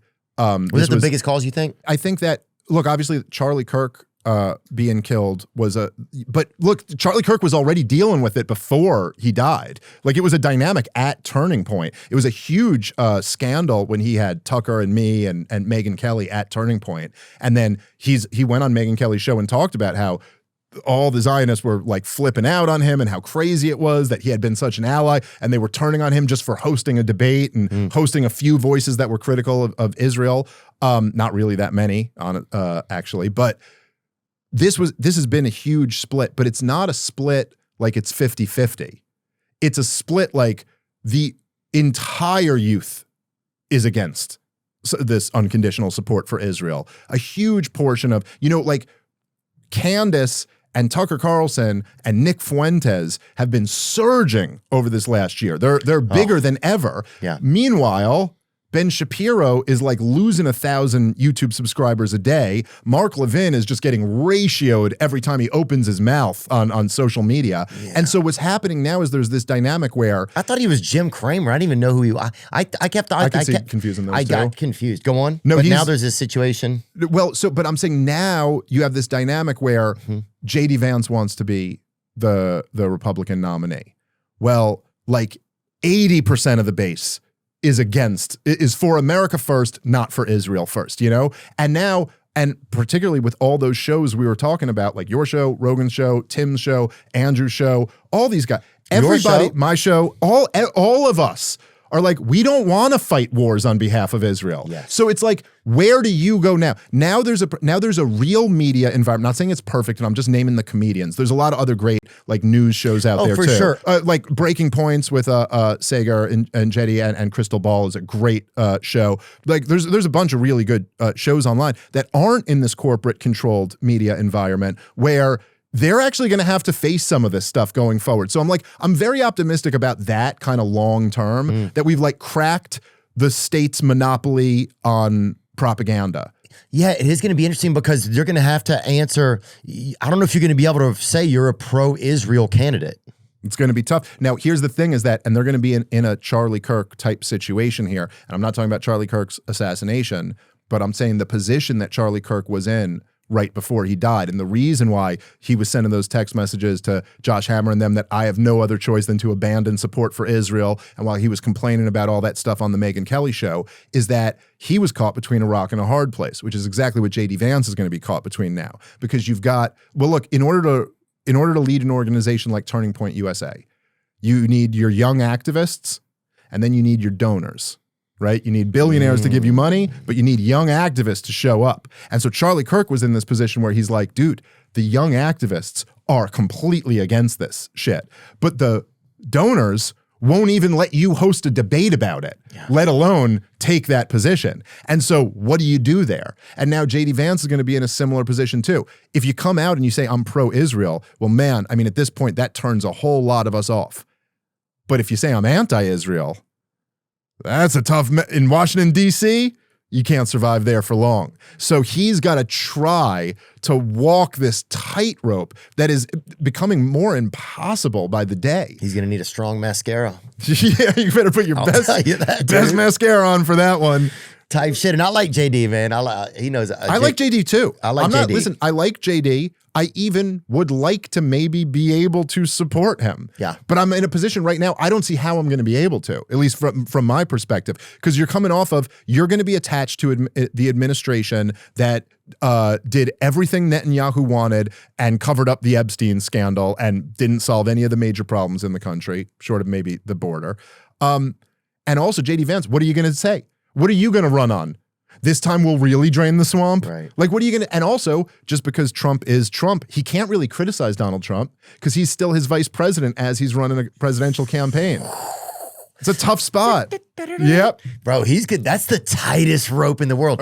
Now, there is something about that tightrope that I can tell JD like loves. Like, he wants to challenge himself. He's a guy who's challenged himself a lot in his life, and he wants to challenge himself. So he's going to try to navigate that. That's going to be super tricky to figure out because those are, I mean, that's like that's just like it's such a fine point. Yeah, well, I think, you see it like already. That's such a fine point, man. Well, it's happened a lot just with and it's kind of become MAGA versus America first too. Is kind of where that thing where the Republican kind of the right divide is.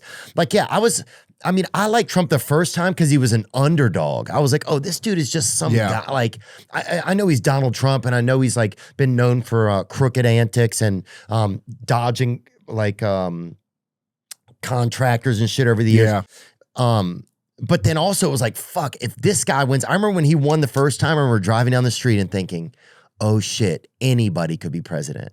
Well, especially, and it was the feeling you had when you were a kid a little bit like, dude, I could be president. Yeah, but just the idea that anybody could be president. Because there's something about Donald Trump that even though he's a billionaire, he's such a regular guy billionaire. Like he's a billionaire the way the average guy in a trailer park would be a billionaire if you gave him $1 billion. Yeah. Well, he's not pretending not to be a billionaire. Well, right, but it's also just like it's like, how about we make it the biggest gold sign ever? It's like someone who never had money, who just like is like wants to show off that he's got some. Now I see why him and Kid Rock are so close, because Kid Rock is like that. He's like, let's make it like this, dude. Yeah, it's right, which I love that guy, by the way. But he's awesome. I met him last time I was down here. I met him a big heart. at I did his show, which was so much fun. He does like a comedy show in the Nashville Comedy Festival. So I did that last time. It was so much fun. He's an awesome guy.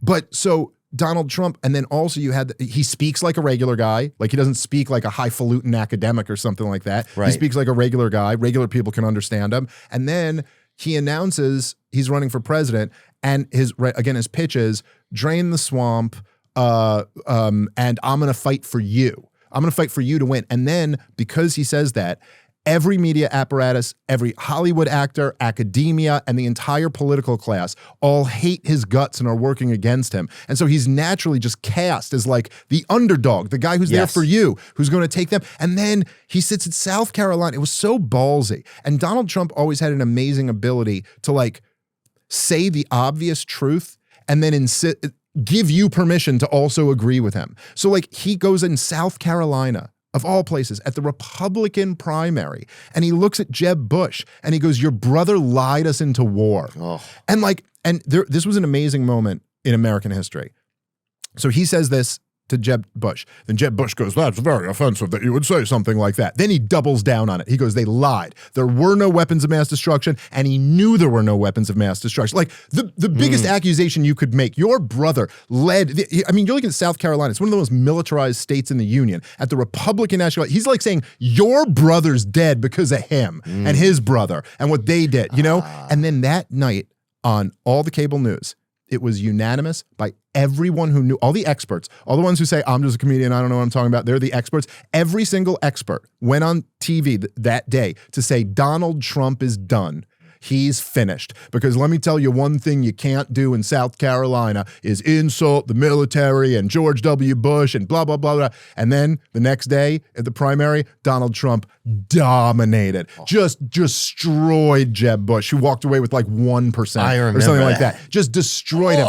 And then that crazy guy ends up siding. By the way, did you see this the other day? This is how bad the Trump administration has done 1 year in. You know who just praised Donald Trump on Twitter?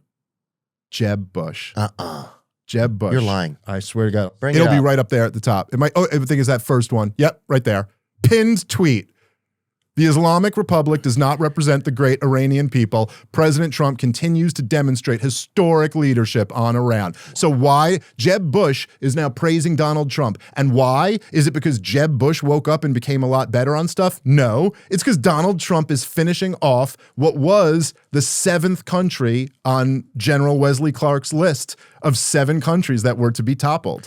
Oh, that's true. If you remember that, we talked about it last time. People try to give me shit for bringing this up. Was that with the neoconservatives? Well, yes, it was him talking about the neoconservatives' plan that they had just instituted under the George W. Bush administration. And this list of 7 countries, with Sudan being the one exception. Now, Sudan did collapse and fall into a state of civil war, and the country broke off. And I think there's still a horrible civil war going on there. Good athletes.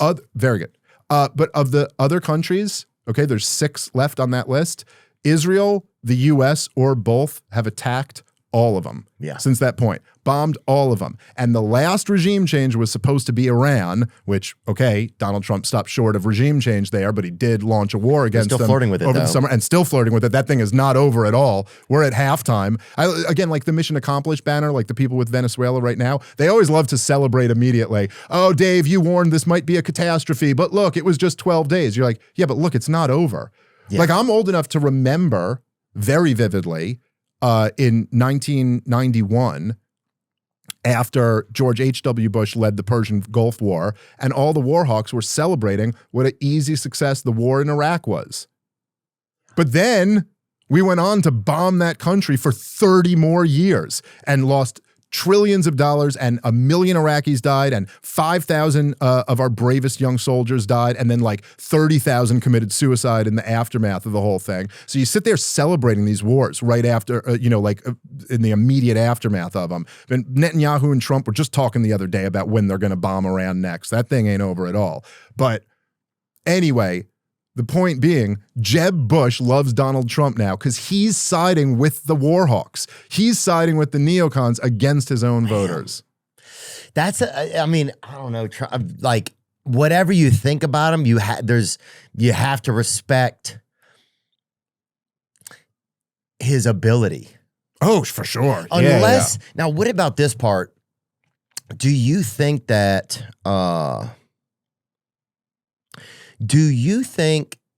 assassination attempt was real after this much time has passed? The Butler, Pennsylvania one? I mean, did you see that reverse camera shot that came up the other day? No, I don't think so. They showed the reverse camera shot of the Butler, PA shooting. This was like new footage that hadn't been shown before. Oh, really? No, I missed that. Yeah, this is just new. President's been shot. Oh, no. No. Either that or they're covering. We don't know. Either that or they're covering him. We love you. We love you, President Trump. We love you. We love you. We love you. Now he ushers in photographers from the left side of the stage. This is kind of bizarre. President Trump.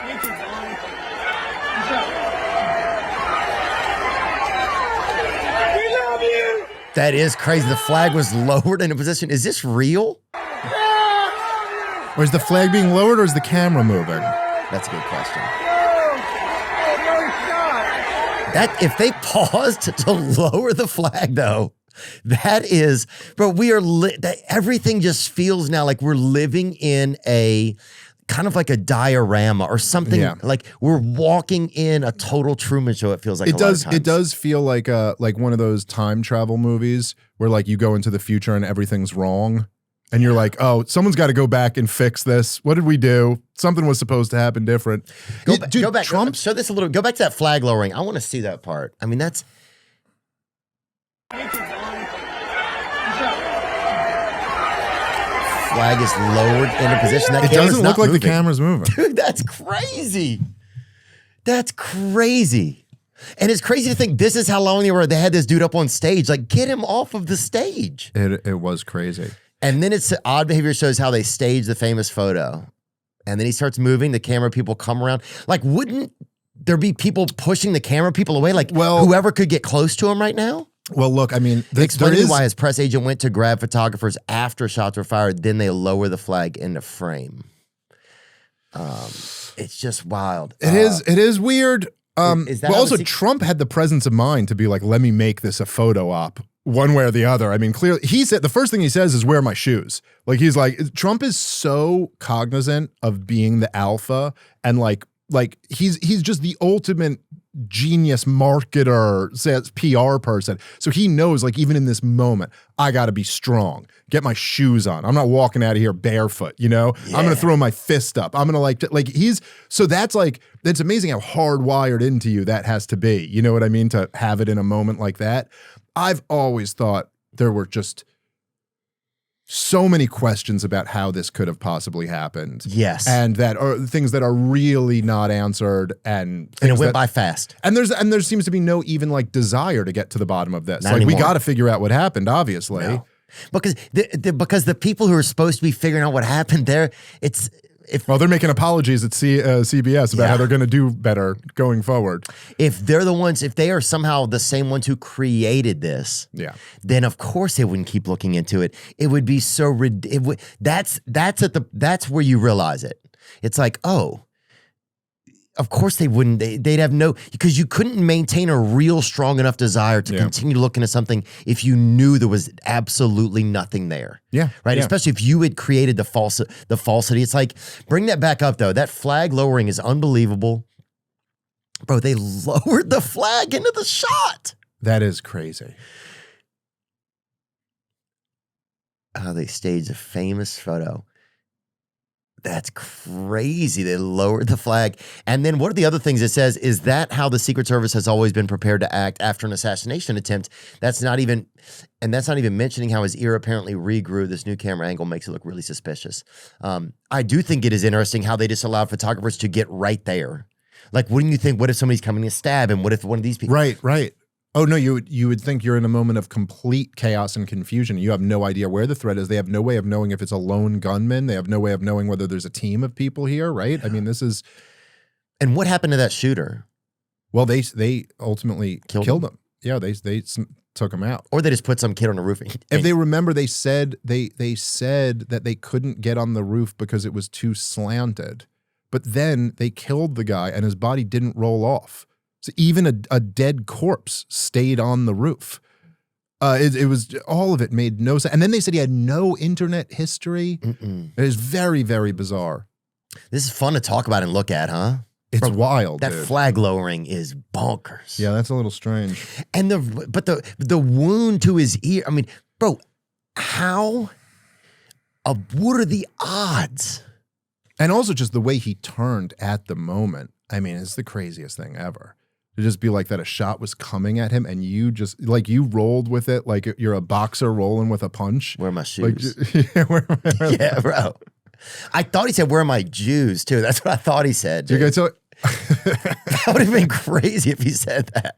And then if someone went, well, obviously they're here. Yeah. He's just like, just making sure I got my boys with me, you know? Dude, you know what's weird? And this is totally... But dude, where are my shoes? Did he have them on? Did they get knocked off or something? I guess he hit the ground at first, so I guess he lost them in the shuffle of that. But imagine, I don't know. First of all, imagine going to something like this and wearing shoes that are comfortable and casual enough that you could slip right out of them. Yeah, right, really. You could have some balls. I'll say this, whenever Trump does pass away eventually in time, if he does, they got to auction off his balls, dude. Or give him, they got to auction off his balls. He should start thinking about provisions for that. He's already over the average life expectancy, or right up there. I don't know. They said close to it. They said they were going to put, they were going to create a $250 bill with his face on it. You see that? Yeah, probably because all the money he's printing. It'll only be worth 20, but they'll make you a nice Trump bill.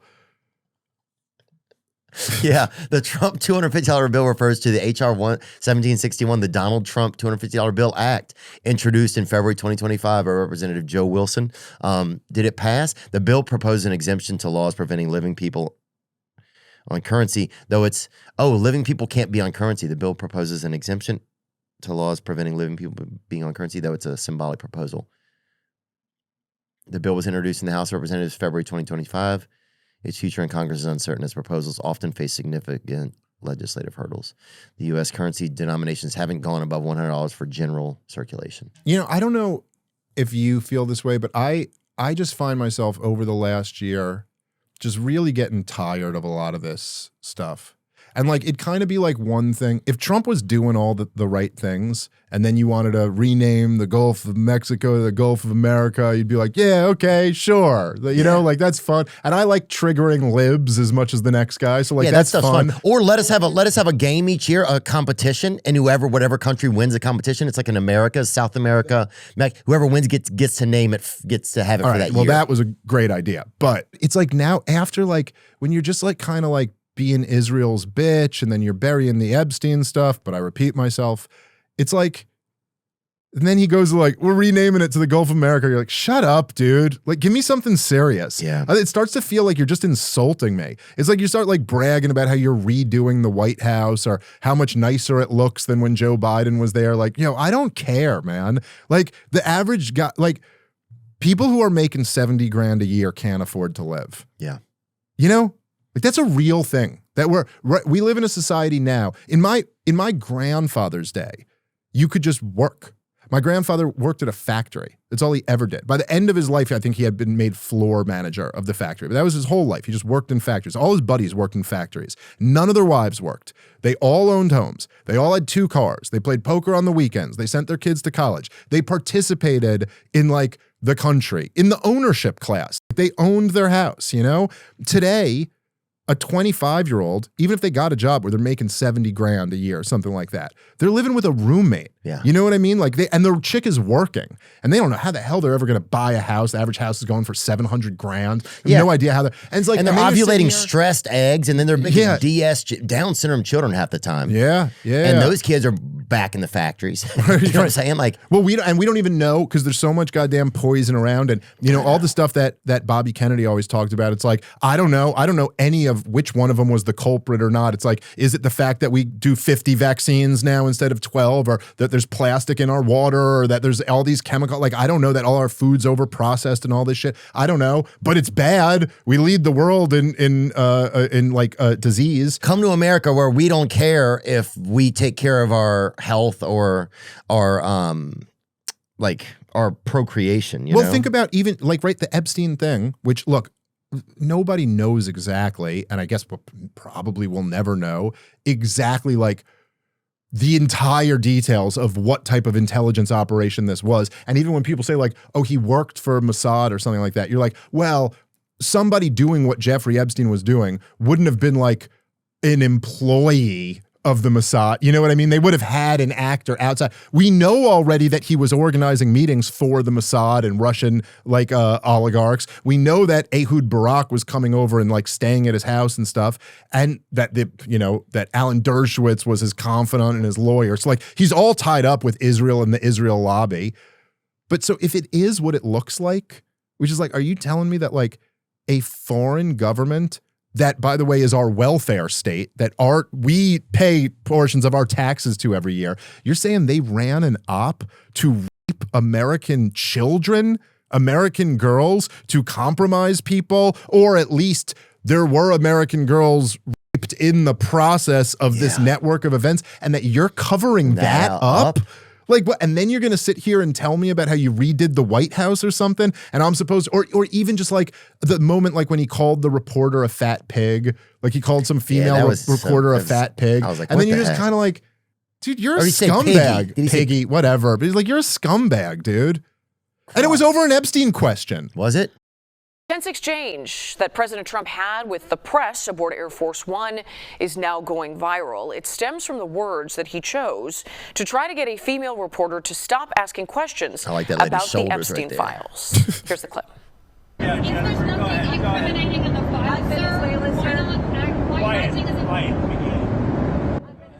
Oh, it's so that dark. reporter was Catherine Lucy. Yeah, that shows there's a nastiness to Donald Trump. And when it's harnessed the right way, we all loved it because the people he was taking on were so evil. And so when Hillary Clinton goes, good thing someone with your temperament's never president, and he goes, because you'd be in jail. We're like, yeah, dude, get her, But then you turn it around and look, this wasn't someone in the liberal media asking you about Russiagate for the 19,000th time. And you're like, shut up.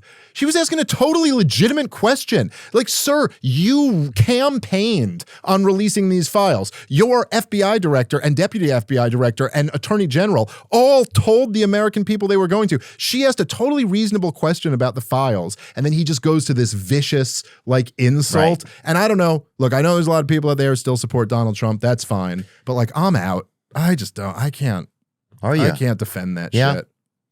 I mean, no, it would be crazy if the lady had a name tag on that said Piggy, right? That would, if there was another angle that then showed that, and you go, oh man, this is one of those videos where I blame the cop, but then I saw that the guy had a knife. Oh shit! It's almost like a Family Guy segment where you're like, why Piggy? And then after people go, oh, you see Trump go, well, it's Piggy. This is her name. I was just, I don't know. Or if it was Halloween or something, and she was costumed. She's got a pig nose on. She's dressed up as Miss Piggy.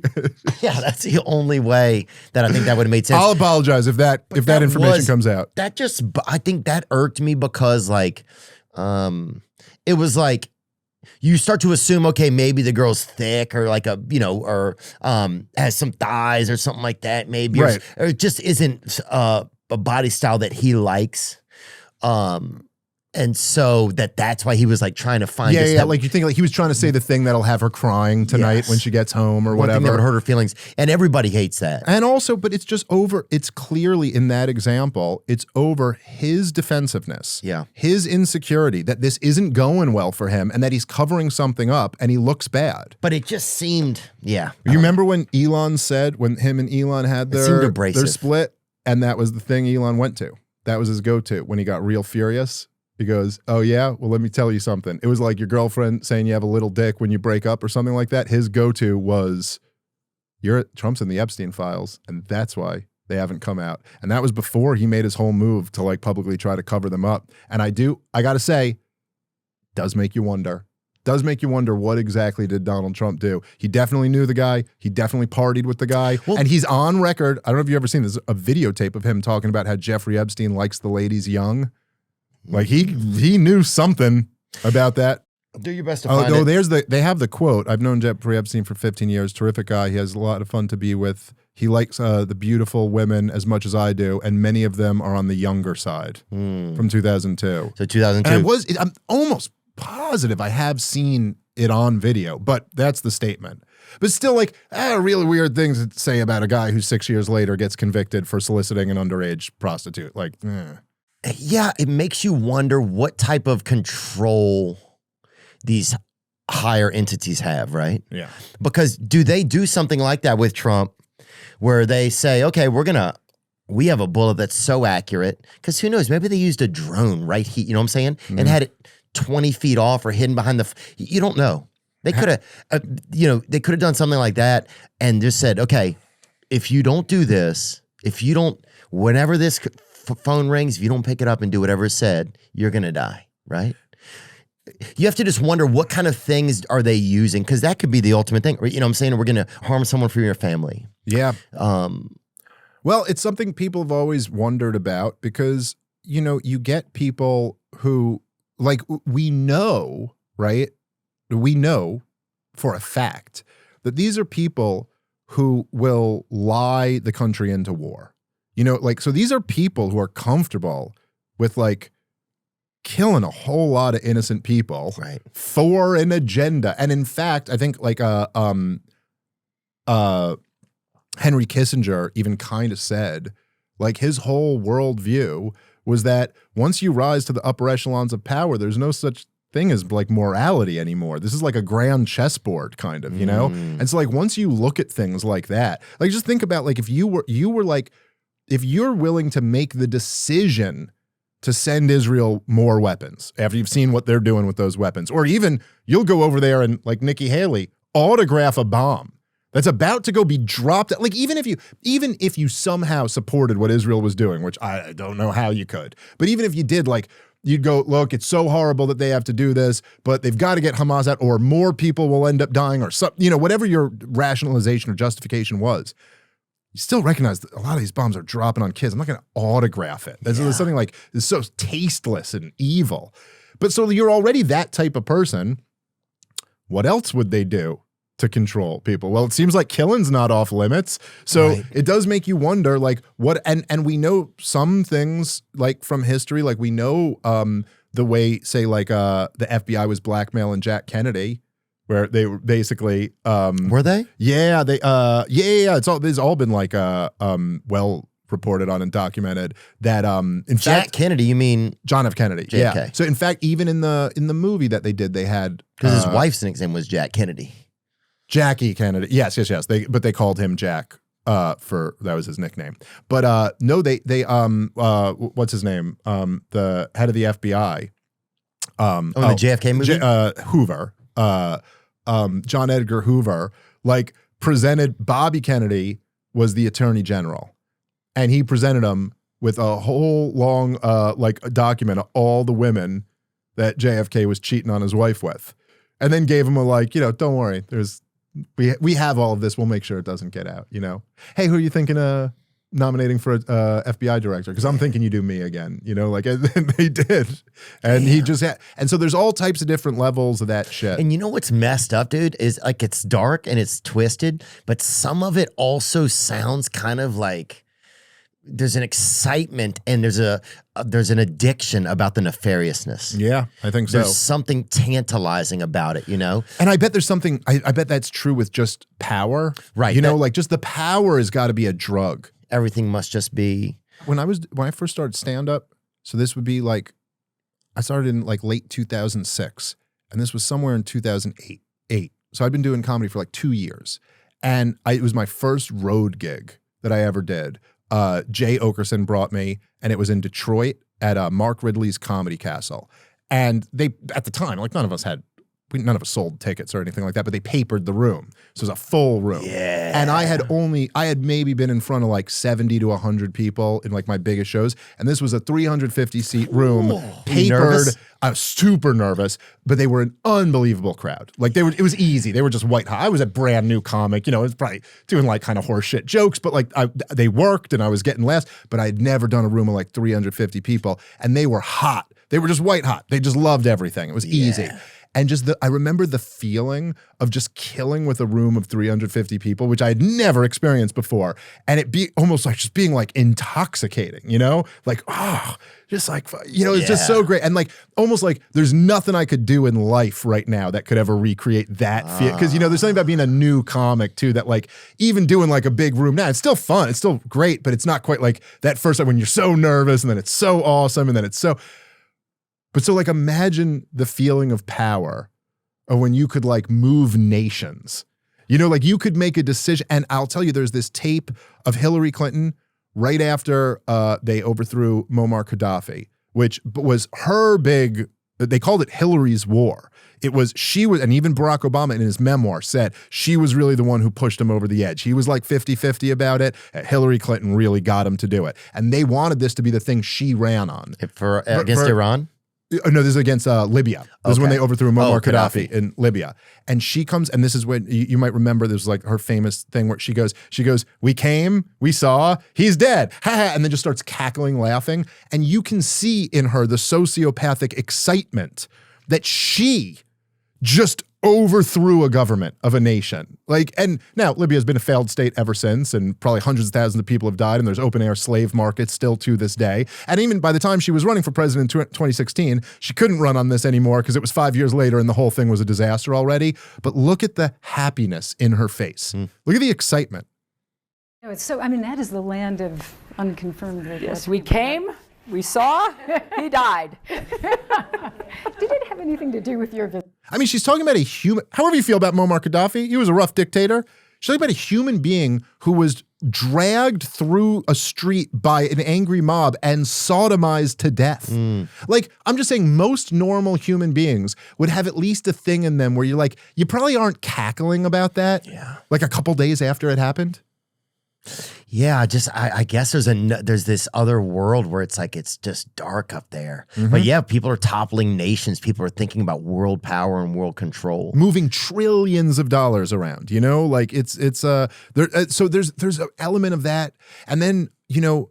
There's obviously an element of like there are ideologues, like there are people who believe things, like the guy David Wormser who wrote the clean break strategy, who I was arguing with. He believes things, like he's got a worldview, right? So he's a Jewish neoconservative who believes that the relationship between Israel and the U.S. is in our interest and all of these things, and believes that Israel is the cradle of Western civilization and that if we topple these regimes, it will improve the region. But the reason why a guy like David Wormser can go to Washington, D.C. and actually get things done isn't really because everyone there is an ideologue.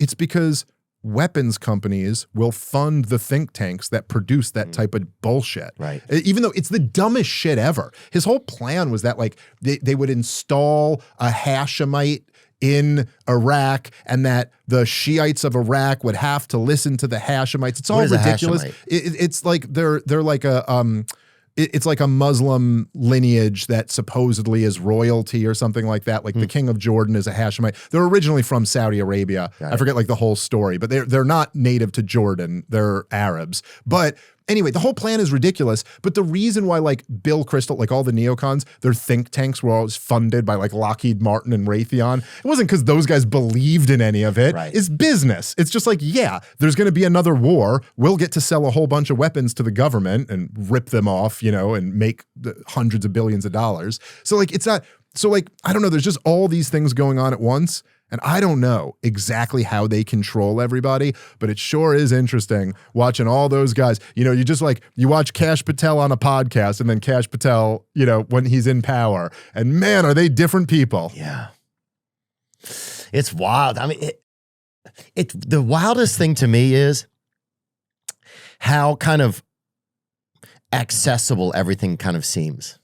It's like the fact that like, comedians are trying to be comedians. Well, we're comedians, you know, comedians like ourselves or people that have started a podcast at some point, that the fact that we're all that, I don't know, sometimes it just blows my mind. Well, it's crazy. It's a crazy. That we're involved in it somehow. Not involved like in an egotistical way, like we have something, but it's like, yeah, it's just like, what the fuck are we doing, dude? And it's only because the news just completely fucking shit itself. Well, there was a weird thing that happened at the exact same time. There were these two phenomenons where number one was that the media had like been exposed in a really big way. And there were a lot of issues they were exposed on, but I do think the two most devastating ones to them were COVID and Biden's senility. Because the two things are that, number one, like, I mean, there was WMDs in Iraq really degraded the institutions and things like that. The Obama recovery, there were a lot of things. Russiagate was a big thing. But like, if you look at, say, I remember arguing with people about this, a couple people who I like and respect, but I was arguing with them about, so when I was supporting Trump in 2024, they were like, dude, what are you doing? You had all these criticisms of Trump his first term. He did all these bad things and now you're supporting him. And I was like, look, man, this is going to destroy the corporate media. And that's like the most important thing in America right now. Now, what they said, their counter to me, and at the time we were guessing because we didn't know where this was going to go, but their counter was, they go, yeah, but Dave, last time Donald Trump came in, the media ratings actually went through the roof. Like MSNBC and CNN got higher ratings out in 2016 when Trump came in. And I was like, yeah, but that's because of Russiagate. They got everyone to watch because they said they had this bombshell story. And then that turned into nothing. But the big difference now is after COVID and after Biden being senile, no one trusts those guys anymore. So they're not going to come back. And I turned out to be right about that prediction. Like the numbers didn't go back up this time. And so anyway, there is something there where like, COVID affected everybody. It wasn't like the war in Iraq. Like, yeah, you kind of know they lied us into war and a whole bunch of people over there died. And maybe if you know someone who went over and served, you know, and if you're lower on the socioeconomic scale, you're more likely to know someone. But like, a lot of people don't know anyone who went over to Iraq. And it didn't really happen here. It happened over there, you know? And yeah, we deal with the occasional terrorist attack or something like that. But like it did. But COVID it affected everybody's life directly. And it all got proven to be bullshit. And then Joe Biden, it was just, you don't need to pick up a book or even read an article to look at Joe Biden, and the average guy could just go, yeah, this guy clearly has lost it. And you're lying to me. And so that happened at the same time. The media blew every major crisis of the 21st century, lied through their teeth and were exposed. And the technology got to a point where essentially you would have needed like a multi-million-dollar budget to have a studio and a show just a decade ago or 2 decades ago. Whereas now we live in an environment where some random guy can just post something and then he'll have like the CEO of the Daily Wire going, this kid's a bigot. You know, did you see that not the CEO, it was the some higher up at the Daily Wire tweeted some kid who made like a video. He had asked a question at a Turning Point event and then made some video. And then he goes, look at the Nazi youth scum. So like some regular, like the point is when we were younger, it would have been impossible for you to even get the attention of that guy. Oh, like, if you'd ever who was the guy on the Today Show, the black guy, kind of chubby, lost a lot of weight. Oh yeah, Al Roker. Yeah. You would have never been able to get Al No, Roker's you can't talk attention. to Al Roker. That's Al Roker, dude. Al fucking Roker, dude. Yeah, it's like That's Al. Yeah, like it was like maybe you would see a famous person on the street one day and that'd be like exciting. But the idea that now some kid, some 25-year-old like right-wing kid could get like a journalist at the New York Times furious, you know, and like and even this story, which I got to say I am a little bit skeptical of the kid Shirley, I think is his name, right? Because I saw one, because I did see the other day that CBS, I believe it was, did send a camera crew down to one of those places that he claims were, and there were kids there and stuff, and they so it was not exactly what he was representing it to be. Well, I do think there's probably widespread fraud there, but I'm just saying, making the point that this guy, at least to me, was an unknown entity as of last week. He got like, last I had seen, it was over 100 million views on the video. And so it's not CNN who's breaking that story. It's not NBC or CBS. Because nobody believes them anymore. Yeah. They've lost their credibility. I mean, they're sitting here semi-apologizing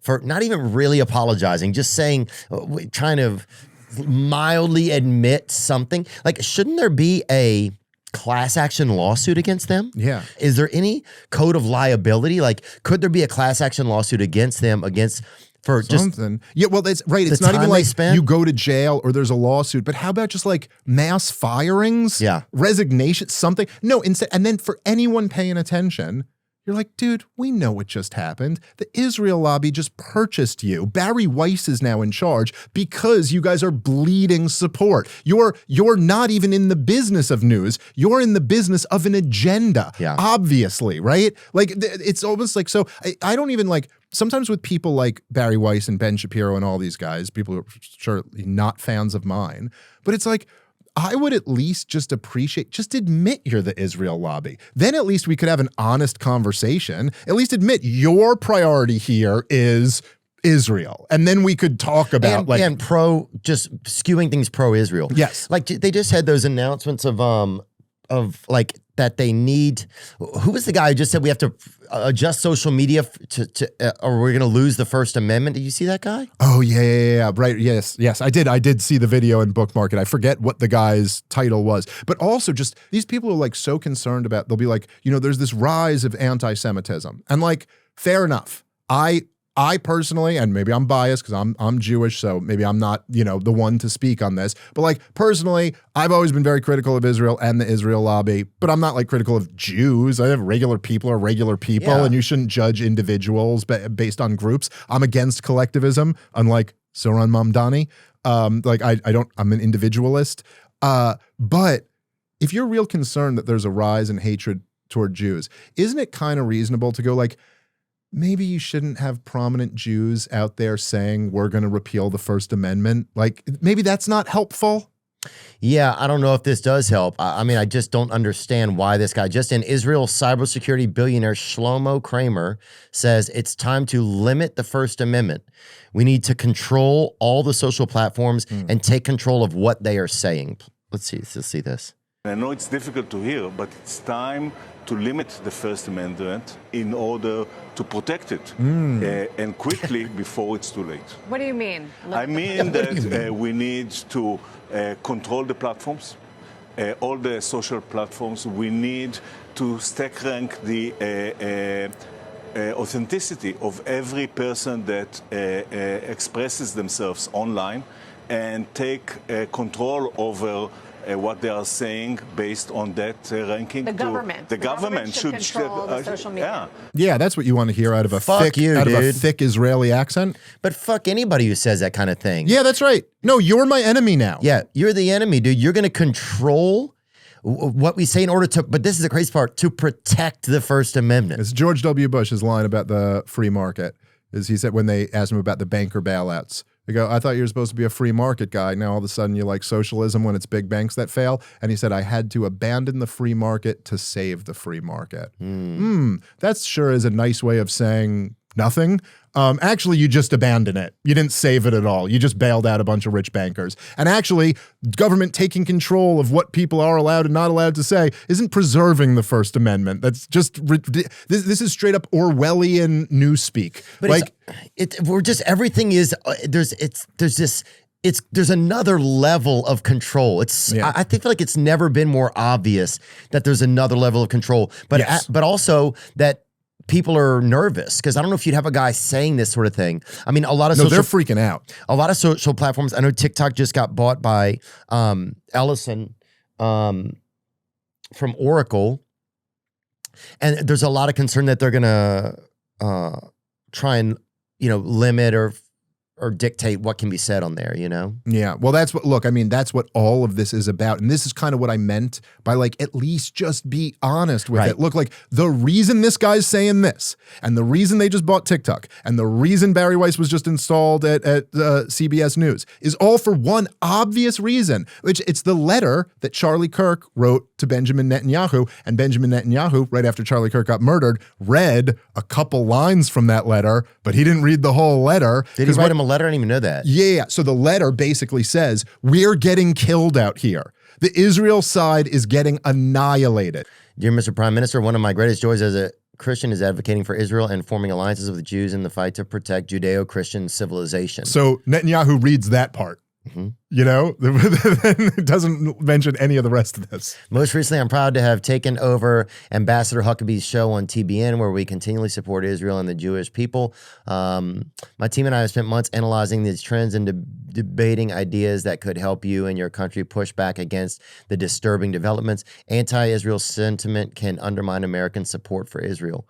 The purpose of this letter is to lay out your concerns and outline if you get down to it later, I mean, he basically what he's just saying here is listen, he has a whole proposal for what Israel has to do for their new PR strategy, but he's very brutally honest. And he's like, you guys are getting killed with the young people here. And so anyway, that's just the point, is that all of this, that's why you're talking about limiting the First Amendment, because everyone's talking about how evil the Israeli regime is. Everyone's talking about how much undue influence they have over our government. So why not just be, just be honest about that. This is what, I wish they would just tell us why we pay Israel every year. Right. And I know some of it is that they just buy weapons, and it seems like it's a lot of defense and technology stuff. And that's a lot of, it's not like we just send the money there, but, I mean, we do send the money there, but then it's used to buy weapons. It's like part of a percentage of it is spent on our military company. So yes, a percentage of it is redistributed from the working class in America to Israel. But don't worry, a percentage of that is also redistributed from the working class to big weapons companies. So if that makes you feel better, so that they can use those weapons to drop bombs on behalf of Israel on Houthis in Yemen, the poorest country in the Middle East. Right. And then they can sell new weapons to our government. And then we can also weaponize those countries to fight back against us. Right. Oh, and also, and look, I mean, it's the same. It's the crazy thing with these guys celebrating the success of Venezuela. You're like, look, dude, the war, we just had an Afghan who murdered a few American citizens, right? Because he was one of the people who was a collaborator with us in Afghanistan. And so we felt we had to protect him by bringing them in, as we brought in a whole bunch of them here. And also, who was a collaborator with us in a war means what? He was a 20-year-old who grew up in a war. So, yeah, there's a whole bunch of PTSD and crazy shit going on there, too. How many of those are we going to have out of Venezuela? The answer is we don't know. We don't know. It's a total guess. Palestine. Yeah, right. Oh, yeah. No, and I am real concerned about that stuff, too, man, because the long-term effects. Well, this is what motivated a whole lot of the terrorism problem that we've had to deal with from the very beginning. And so you think you're going to just fund and arm this genocide for 2 straight years? There's a whole bunch of people who really do hate our guts over that. But regular humans like us, regular American people, are the ones that suffer, because we're the ones out on the street that are walking somewhere. If there's a mass shooting, these rich people, these fancy, or these elites, they never deal with anything like that. No, that's they're all have security and are protected. It's it's the everyday person out on the street who's got to worry about some psychos, going off. Well, that's the whole thing, dude. Too, about the nature of our decadent elites that's so infuriating. And there's so many examples like this, right? Where even during COVID, if you could think about how much they're lecturing everybody else for not wearing a mask, but then you see Gavin Newsom or you see Nancy Pelosi, she ain't wearing a mask. They're at the fancy restaurant yucking it up, right? But it's people who, they live in gated communities, but they call you a racist if you believe in a strong border. They got armed security, but they believe in gun control for you. You know, they destroy public schools, but they send their kids to fancy private schools. So they don't got, it's like they don't got to suffer any of the ramifications of the hell on earth that they bring for all these other people. And obviously, like, the biggest victims here are the Palestinian people, but yeah, it's also the American taxpayer who gets ripped off. And we also look, Mohammed Atta, who was the lead hijacker, right, who flew into the North Tower, he was radicalized when Israel slaughtered a bunch of people in Lebanon. He signed up with Osama bin Laden that week, I believe. It's like, this is one of the, it was one of the biggest grievances that Osama bin Laden had, was your support for Israel and what they do to the Palestinian people. His other in his letter to America, you mean? In his letter to America, I believe it was in there, and he had 2 declarations of war against America, which I think were even more interesting than the letter to America. But he lists his grievances very clear. He didn't like that we had our bases in Saudi Arabia. And why did we have our bases in Saudi Arabia? For the dual containment policy against Iraq and Iran. Well, who needed Iraq and Iran contained? You know, like it's always, and so it's like, we do this at our own peril. Yeah. It's almost like the elites, they open up like the game of life, and we're all the pieces, and we're all the like, and they're just playing this thing. Like, it's not even real to them. Oh, it's your turn. Yeah. Go to the community chest, get some money out of there. Oh, go over there. You want some houses? Sure. Sell them. You want some oil? Get a railroad, whatever you need. Oh, your dad owes you, whatever. Oh, it's just so crazy. Yeah, but like you said, it's so much more exposed now than ever before. It is. And that's what makes the time so interesting today. Yeah, I will say this, it's interesting. Yeah. This year is going to be interesting. Do you think that things get even crazier this year, or do you think, because I do think there becomes a level of kind of like exhaustion, right? And there becomes a level of like, we're not going to get any truth. We're not going to get, and then truth, people who are trying to seek truth, right, or trying to share truth, that they're not even going to be able to be allowed to put their information out there. I think that's probably the biggest fear of this year for me. It's hard to make predictions. I'm not saying me, I'm just saying for other people. No, I understand what you're saying. I think it's hard to make predictions because it's so many crazy things happen, and so many things are going to happen. So like now, right? Okay, well, what happens with Venezuela? That's a huge question mark, and that's going to have a huge impact on where the rest of this year goes. Yeah. But where things are right now, my best guess is at the end of this year, in November, I think the Democrats are going to destroy the Republicans in the midterm elections. Really? And I think they're gonna run and win on affordability, which has been this, which I hate the term because it's like they literally just like, it's price inflation. We already had a term for this. It's debasement of currency. Now you come along and you make some other term, and then you go, oh, and the answer is socialism. So the answer is we need more government, even though the whole problem is that we have so much government, we can't afford it. We have to print the money. So like, I think they've got it completely backward. But at the end of the day, that's actually what people care about, man. Yeah. People are getting killed out here. What they actually care about is that it's like, I talked to my father-in-law, who's a truck driver, and has been a trucker for 50 years or something like that. And you talk to him, he's like, listen, I see how much taxes they're taking out of my paycheck every week, and the price of everything just goes up and up and up. That's what he wants to talk about. You know what I mean? Like that's what the entire working class of America is thinking about. And so Trump could sit here and brag that he degraded Iran's non-existent nuclear weapons program. No one cares. No one cares. To the extent that people care, we're against it. And even the people who are for it, it's not. I just think as of right now, he hasn't delivered nearly enough. He overpromised like crazy, end the Ukraine war on day one. All these things, which I think he's tried to at least do that, but he's failed so far. And so unless he can rack up some wins, like some real clear W's for the American people, not I liberated the Venezuelans, which no one believes was actually the goal anyway. Yeah, and the last thing we want as a people here is to have now there's like this stress of like, okay, well, what do we have to do to take care of them now? What's that going to cost us? Right. We're over there, like, what were they really doing? What are you guys really trying to do here? It's just like, fuck. It's just whatever. It's a shame to me because also like, look, like if you take Zohran Mamdani, who just got sworn in as the mayor of New York, right? Like it's such a funny thing, man, because first off, they ran Cuomo against him of all the people. Like he was the establishment figure, the murderer governor who like killed all these old people and locked down the city, and they just had all this baggage. And then he's also a huge Israel supporter, a friend of Netanyahu's and all that. And so they thought the way to attack Mamdani was to go like, he won't even commit to visiting Israel. And you were like, dude, everyone hates Israel right now. Like what? So, but in his speech the other day, he has this line that of course a bunch of the conservatives are flipping out about, but he said, we're going to shake off rugged individualism in favor of collectivism. And I just find it so interesting that the one guy who's running for mayor, it's not a position that matters for foreign policy, but he would at least, I don't like socialism and I don't like wokeism, and he was one of each, but he at least stuck up for the poor Palestinians a little bit, and I kind of liked that. But it's so funny to hear that guy embrace collectivism. When like, hey, you want to see collectivism? Look at Gaza. That's collectivism. That's collective punishment. That in fact, what is the defense? Oh, here, you want to play the clip? Yeah, play the clip. We will draw this city closer together. We will replace the frigidity of rugged individualism with the warmth of collectivism.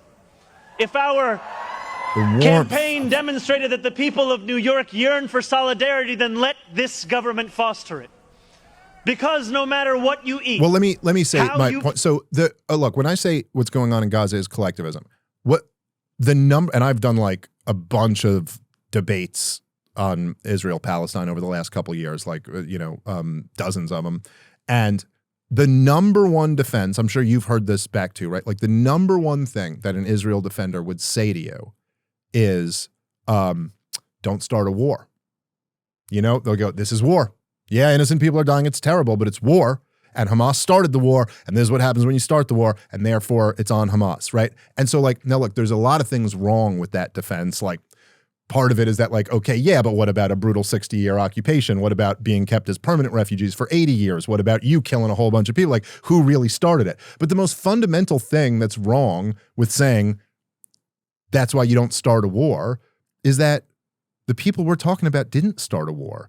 That 2-year-old girl didn't start a war. What are you talking about, man? Yeah. This mother who just lost her child, she didn't start a war. She just, you got kids, half the people in Gaza are kids. They didn't start anything. They just got fucked. They just got born into hell, like that. They didn't start anything. And so collectivism is like saying, oh, you're collectively responsible. No, you guys, as a you guys started this war. You go, that's just what bigotry is, man. That's just blaming everybody for the sins of one group. That's saying a black guy mugged me the other day, therefore blacks mugged me the other day. Like, no, they didn't. There's some other black dude who had nothing to do with that who is just getting blamed for that, And so it's interesting to see the guy say like, oh, we'll shake up. Actually, individualism is the reason why what Israel's doing is wrong. Collectivism is what would justify it. What do you think will be different with him in office area as mayor? And do you also think, some people think he's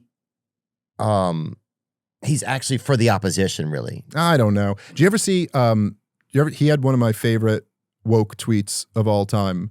Did you ever see it's the defunding the police queer liberation tweet? If you just look that up, Mamdani, defunding the police queer liberation. I believe the tweet still hasn't been deleted. It's a great like a woke Mad Lib. Queer liberation means defund the police.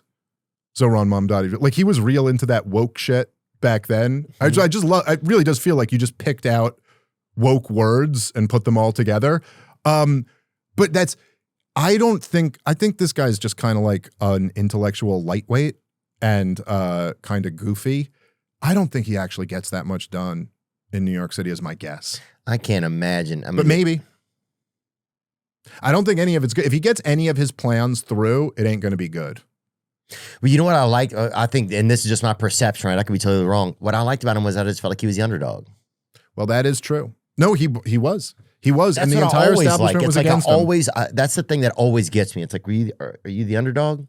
Well, I get that impulse, and I share that too. I felt the same way. I was kind of rooting for him to some degree too because of that same dynamic. I guess it's just like the problem is that like essentially the Republicans endorse a whole bunch of socialism.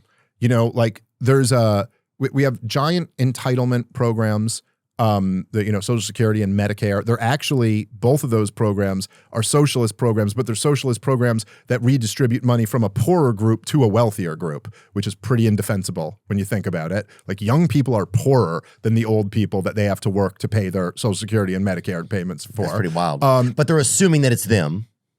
Yeah, supposedly, but what's actually happening is you're transferring wealth from a poor to a richer group with the promise of, like, you'll get some back one day. Medicaid is actually a welfare program that redistributes from working people to poorer people, but they're giant socialist programs. The military itself is a giant socialist program. It's a big government program. So the Republicans endorse a ton of socialism, and then the Democrats, whenever the Republicans, lead to disaster, they go, well, what we need is even more. What we need is even more government, even more socialism. And there's just, what America really needs is Ron Paul, who's, just turned 90. And I think he's got one more presidential run in him, but I'm not sure. He might be. He might be I don't done. know. His emails are getting... But look, the point is I love Ron Paul, but his emails are getting a little bit... They need the spell check, and you can tell. All right, listen, that's fair. The guy's not perfect, but he's the closest to it. Look, he could be perfect. I'm just saying he's got to spell check his shit. Okay, fair enough. But also, we just went through the Biden thing. I don't think you can push an old person like that. I'm joking about him he's not running for president again. But Ron Paul was right about everything. He was right about just about everything. And the real answer to all of this stuff is actually Americanism. Like true Americanism, and the best part of Americanism, which was always, and that's why that Israeli guy talking about limiting the First Amendment so infuriating. The best, what America needs is the Bill of Rights, the Declaration of Independence, our Constitution, what we were always supposed to be, what we abandoned long ago. That's actually what we need. And, I saw a good friend of mine who I love and really, really respect, who I think is brilliant, Darryl Cooper. And he was saying on Twitter today that, like, he goes, dude, it's not even it's pointless to make the argument that this war in Venezuela was unconstitutional. He goes, it's a pointless argument to make because we've shredded the Constitution years ago, and we've already accepted that presidents have these war powers. And so, like, I mean, I don't want to mischaracterize what he was saying, but I think it was essentially something like that. Like, the argument just rings hollow. But I just kind of respectfully disagree, where I'm like, no, man, like, we either have the Constitution or we don't. And it's a whole lot better to have it. And could anyone read the Constitution and actually, this is where he said, stop whining about the action in Venezuela being unjustified or unconstitutional. Or whatever. You look weak and might as well be complaining that it doesn't follow Hammurabi's code. Trump knows that American leaders are judged by whether they win or lose, nothing else. Now, look, he's right about that to an extent, right? Like, if Venezuela turns around tomorrow and is a bastion of freedom or something like that, then that's a huge win for Donald Trump, and he's going to be able to brag, and people will go, oh, Dave, you care about morality and the Constitution, but this worked. So, like, he's right about that. But the point is that it's like, dude, if you just, the Constitution claims to be the law of the land. The Constitution is what created this government. So if you're going to accept that they don't have to live under that own Constitution, which they put a hand on the Bible and a hand in the air and swear, our politicians, Donald Trump, if the political class who swears to God in front of all of us that they will uphold and defend this document. Like, I'm not arguing any of us are bound by the Constitution, but they are. They swore an oath to it. You know what I mean? Yeah, they went into politics. That's their... Yes, their obligation in front of their nation and in front of God was to defend and protect the Constitution.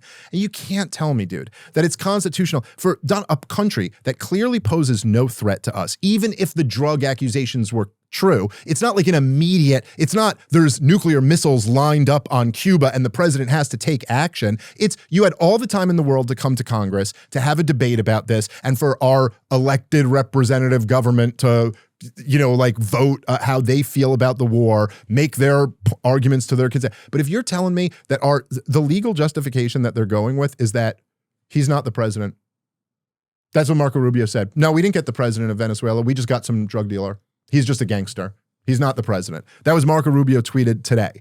That's dude, come on. This is so illegal. This is so unconstitutional. And if you're just going to sit back and allow a government to be that, okay, well, that government who can violate the Constitution against Venezuela is powerful enough to violate every American citizen's rights as well. Yeah, it's weird. It's like if if you stand up for it, you have to stand up for it. Yeah, you know, that's right. And also one thing that was interesting was whenever Ken Burns was here, we talked about the Declaration of this is Secretary Marco Rubio right here. It says Maduro is not the president of Venezuela, and his regime is not the legitimate government. Maduro is the head of the Cartel de los Soles, a narco-terror organization which has taken possession of a country, and he is under indictment for pushing drugs into the United States. Who's he? He's being indicted by us. But what proof do we have that he is the head of the Cartel de los Soles? Zero has been offered. Zero's been offered. It's not even clear the thing exists. Yeah, I was looking forward to it. Seems to be like some low-level mid-network thing. It's all bullshit. And look, like what they could say, which might be true. I'm actually not sure, but this might be true. But they'll be like, he lost the election, or the election was illegitimate, or something like that. It's like, yeah, like I referred to them on Twitter as a sovereign nation, and a bunch of people were saying that, oh, they're not a sovereign nation. But it's like, listen, man, first of all, we do business with dozens of countries that just don't have elections, like that aren't democracies at all. And also, you're saying the last election was bullshit. Isn't that what Trump said about us? Like, is that so? Right. So by your logic, could anyone just come in and depose the Biden? Like even right-winger Trump supporter who believes the 2020 election was stolen. Do you really believe that China or Russia could have come into America 2 years ago and just kidnapped Joe Biden? Like you would have no problem with that? I think you'd right away be like, no, motherfucker. We will decide whether our illegitimate government stands or falls or what. And so all of these things, this is all just complete nonsense. I wonder how the people there feel. Well, there were some people celebrating for sure. I saw that, but then also some of those celebrations were happening in different countries and stuff like that, so you don't know exactly what was going on. One of them was also from a soccer game, after a soccer game in the streets, so you don't know some of exactly what's happening. And that also doesn't mean it's going to lead to something that they'll be celebrating. I mean, look, this could be a nightmare for them. Saddam Hussein was a Sunni, a Ba'athist party, right? The Sunnis are like 20% of the Iraqi population, and I think 60% are Shiites. Definitely like there's a super majority of Shiites in the country. And so when Saddam first got toppled, a lot of people were celebrating. So a lot of them were Shiites who had been brutally oppressed by Saddam Hussein. So they're celebrating, but they didn't know that they were about to enter into the most brutal civil war where just hundreds of thousands of people were going to get killed. Again, I'm not saying because it happened that way in Iraq, that means it's going to happen that way in Venezuela, but the idea that the people are celebrating day one, like, okay, yeah, look, Maduro was not a good guy and he was a socialist dictator. So like, okay, fine. There's people happy he's gone, but that don't mean that what replaces him can't be worse. Yeah. Yeah, it's just, and then if we're involved in it, you know, how much are we there to help? That's the question that used to feel different. It used to feel like we're there to help. And then now it's like, are we there to help? Or are we just there to serve somebody's interests, you know? And not even like a regular person's interest, right? Yeah, that's right. One thing that Ken Burns said, and he did like the Ken Burns documentary, he just, he's a documentarian, you know he is. He has a new documentary about the American Revolution, but he said that the Declaration of Independence, it talks about the pursuit of happiness, right? And we talked about it being like an active document. It's not like a receipt, right? It's like it's kind of it's an evolving document, right? Like we're not guaranteed to have an America, right? Yes, was Benjamin Franklin's line was right. Some woman said, "What have you given us?" And he said, "A republic if you can keep it," which is like a great And then Thomas Jefferson had some line where it was like, "The tree of liberty has to be watered periodically with the blood of tyrants and patriots." So like even they were going like, this thing is going to have to be kept. Like there's going to be a process of having to continue this thing. Like it's not just like, oh, it's written down on a piece of paper, so it's a magic potion, and now this guarantees a free society. But I will say also like, because there's like this debate about like a propositional nation versus like a blood and soil nation or something like that. And I'm not saying like America isn't just a nation of ideas, it's a nation of people like who actually existed, and a common culture and a tradition and like all of those things, and Christianity, and like there's a lot of forces there. But the fact that our first founding document is the Declaration of Independence, and the fact that we became the wealthiest, most prosperous, freest country in the world is not a coincidence, dude. And like it's so beautiful that that there's no country in history that is started. The starting place is that we say man should be free. And also, I love this about the guy. It's like in the first sentence or the first couple sentences, they say it's self-evident. They say it's self-evident that God wants us to be free, which is not actually self-evident, but I just love that as a starting point. That it's just like, you know what? Here's our starting point. We're not debating that. There's a God, and God wants us to be free.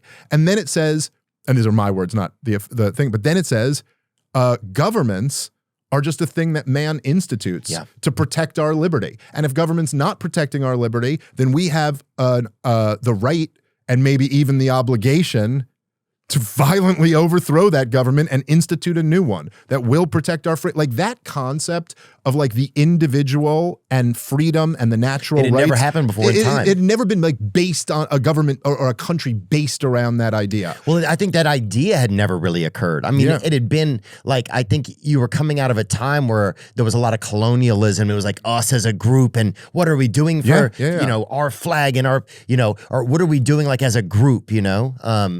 And then America, it was like, no, we can be free. You can be free. Yeah, I think it lit the pilot light of like creativity and individualism in people. Yeah, no, that's right. And was something always to strive for, like even when we weren't living up to it. And in fact, even like, I mean, and look, the civil rights movement is complicated and stuff, but at the heart of it, that was Martin Luther King's, that was what he said in his famous I Have a Dream speech, where he said, I forget the exact line, but it was something like, he said, we went to deposit our check and we were told there were insufficient funds or something like that. He had a line like insufficient funds. But essentially what he was saying, which he did spell out in other speeches, was that he's like, you said all men are created equal. You said all men have inalienable rights. Right. So what are we talking? Like he was able to play on that to go, right?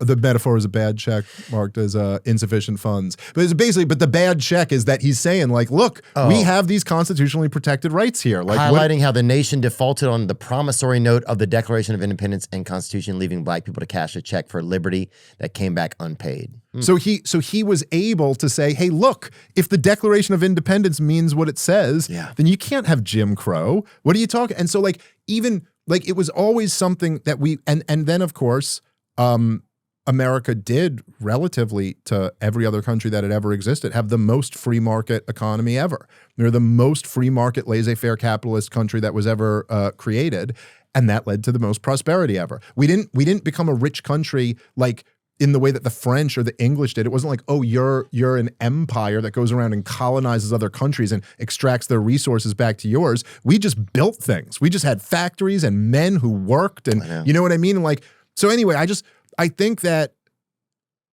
there's been a huge, like we've gotten away from that as a country for far too long. But do you think as people we have, or do you just think that I think just as the upper realm and as the leaders and as the politicians? I think look, as people, I would say we've allowed our politicians and our government to get away from all of those things, and for the government to amass. We've been too comfortable. Well, and they've just been amassing more and more power, and it's like it's this buildup effect where they always take a little bit more and a little bit more and a little bit more, and then you get to a point where the government spends like over $7 trillion a year. It's like unthinkable, and forcing most people into lifestyles that makes it tough for them to even have time to see who they're voting for and to know what's going on. That's right, and it's so hard to even know what's going on. It's so hard to find good information and real information. It's just, you know, and now it's like, where do you even get that from? It's really, really tough because you can't like the news. You got to just believe anything Candace says, man. That's the new world we live in. I don't know, dude. She's pretty, I mean, she's brave, dude. Oh, she's brave. That's an understatement. That's man. what we're saying at the beginning that, yeah, dude, her kids play like games where like instead of playing cops and robbers, they played Who Killed Charlie Kirk. That's so crazy. What do you think about journalism? Before you go, we got to get you out of here in a little bit.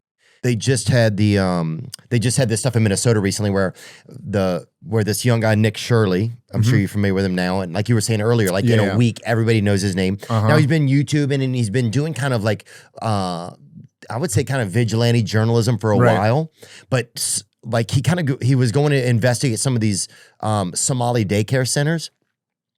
What were your thoughts on some of that? And then what do you think about vigilante journalism? Like, I think this is just going to be like gasoline on just like anybody becoming a journalist now. Yeah, I love that. I mean, I think it's great. And again, that's not to like vouch for this kid or something. Because No, like I don't Andrew know. Callahan's been doing it for a long time. Guys like him. I think those guys are really important. And one of the things that I found so fascinating about this was just that, look, like there's been reporting on the fraud in Minnesota before this, and there's even been like they claim some indictments and stuff like that. But like, dude, just the fact that this guy is driving the media narrative now. And then you see CNN and CBS and them, they got to now respond to him. Like it used to be, and I remember that, like when I started paying attention to this stuff, which has been like 20 years or something like that now. The way it worked 20 years ago was that the New York Times Sunday paper came out every Sunday. And then that dictated what all the corporate media outlets were going to talk about for the next 7 days. Like this was in the Times. And so it filtered out. Now it's this guy with a YouTube channel or with a Twitter account, and they can go and kind of like they can expose that like there's this scandal, and then like by exposing the scandal, it also exposes the media and the Justice Department, and it's like, why is this kid the one who's bringing us this information? Right. But I do think going forward, that's going to kind of be the new normal. Well, we already had the information, right? I think a lot of the information was already there. But it is interesting of how it's served to you and why now is it so much, did it seem more real because he was right there with the people and you're hearing the people? Sure, I think so. And all the windows are blacked out at all these places. And then some of it, like the Leering Center, that seemed too on the nose to me. Like sure that did. almost seemed fake. It just seemed crazy that no one would catch this. I mean, like that, it did seem almost a little bit fake. too much. You're telling me a parent is dropping their kid off there, or even somebody that works there that is pretending if they're getting money and they're going to have that. It just seemed like staged. It seemed almost too on the nose. I know what you mean. But what is interesting is that, Tim Walz, he ran on this as vice president. Now, he said it at the vice presidential debates that he was bragging about how they upped the money that was going to daycare and that him and Kamala Harris were going to take this program and federalize it and bring it to the national level. And it really is something. I don't know. I think there's so many interesting conversations about all of that, but I think that it kind of ties back into the stuff I was saying about inflating the currency, destroying the purchasing power of the dollar. Now everybody... It's so weird to me when you think about like when I was saying like my grandfather could have his wife not work and own a house, and we are so much richer than he was. The technological advances between then and now, we should be living at such a higher standard of life, and yet almost no young people can do that today. Like literally the only people I know who can do that today are like rich, successful comedians. Like if like rich people could have their wife not work. That's the only people who really do that these days, or pretty much. I know it breaks my heart. But it breaks my heart that both parents have to work all the time if they don't really want to. Well, so now while these Democrats are talking about how more socialism, right? The government should provide your child care, your daycare for you now. It's like, does anyone ask, like, do we want to live in a society where our kids are raised in daycare? Right. Like, I don't know. I got little kids, and I know people, and I know when I say this, people get upset sometimes. I don't mean to be like judgmental of you personally, because I know if you put your kid in daycare, then this seems like I'm attacking you or something like that. But like, I just can't imagine people drop their babies off at daycare. Dude, I managed a daycare, dude, when I was like 15 and a half. Bro. Dude, I love you. I would never drop my babies off with you at 15 and a half. Are you crazy? When I was 15, I might have been 15. I might have been 16. But dude, I remember one time I stayed out really late. My buddy and I had been actually stealing boat radios to put a radio into my car. And we're like, oh, dude, nobody's monitoring these boat radios like at the marina. Let's go there, get some radios out of there. But there's some different, some of the wiring is different or whatever. Anyway, fucking nightmare. So we just got to work, and I was like, well, dude, I'm just going to lay in my car for a little while because we'd been drinking a decent amount. And so I was like, I'm just going to lay in my car for a little while, and then I'll wake up whenever the sun pops up, and then I'll manage the daycare or whatever. And then, so dude, bro, I guess the sun, like it wasn't that hot or whatever. I parked like where like the tree, like I was in the shade of a tree too much. And one of the owners or whatever came over and knocked on my window. It was like at 8, and I was supposed to be there at 6:30. It was like 8 a.m. And dude, it was like my car just smelled like vodka and had all these fucking radios all over. My hands were cut up from like getting the radios out. And Anyway, nightmare. But yeah, bottom line, dude, You probably shouldn't send your kids to that daycare. Yeah, but I'm just saying, anybody can do a daycare, right? And we watched Terminator, I remember, with them kids. And them kids were little. Yeah. They shouldn't have been watching it, you Well, know? Yeah, that I appreciate your honesty there. But it is like a thing where— They shouldn't have been watching. I still feel bad. Sometimes I still wake up and I'm like, fuck, they shouldn't have been watching it. Well, because there's one scene where you see like 3 tits in it or whatever.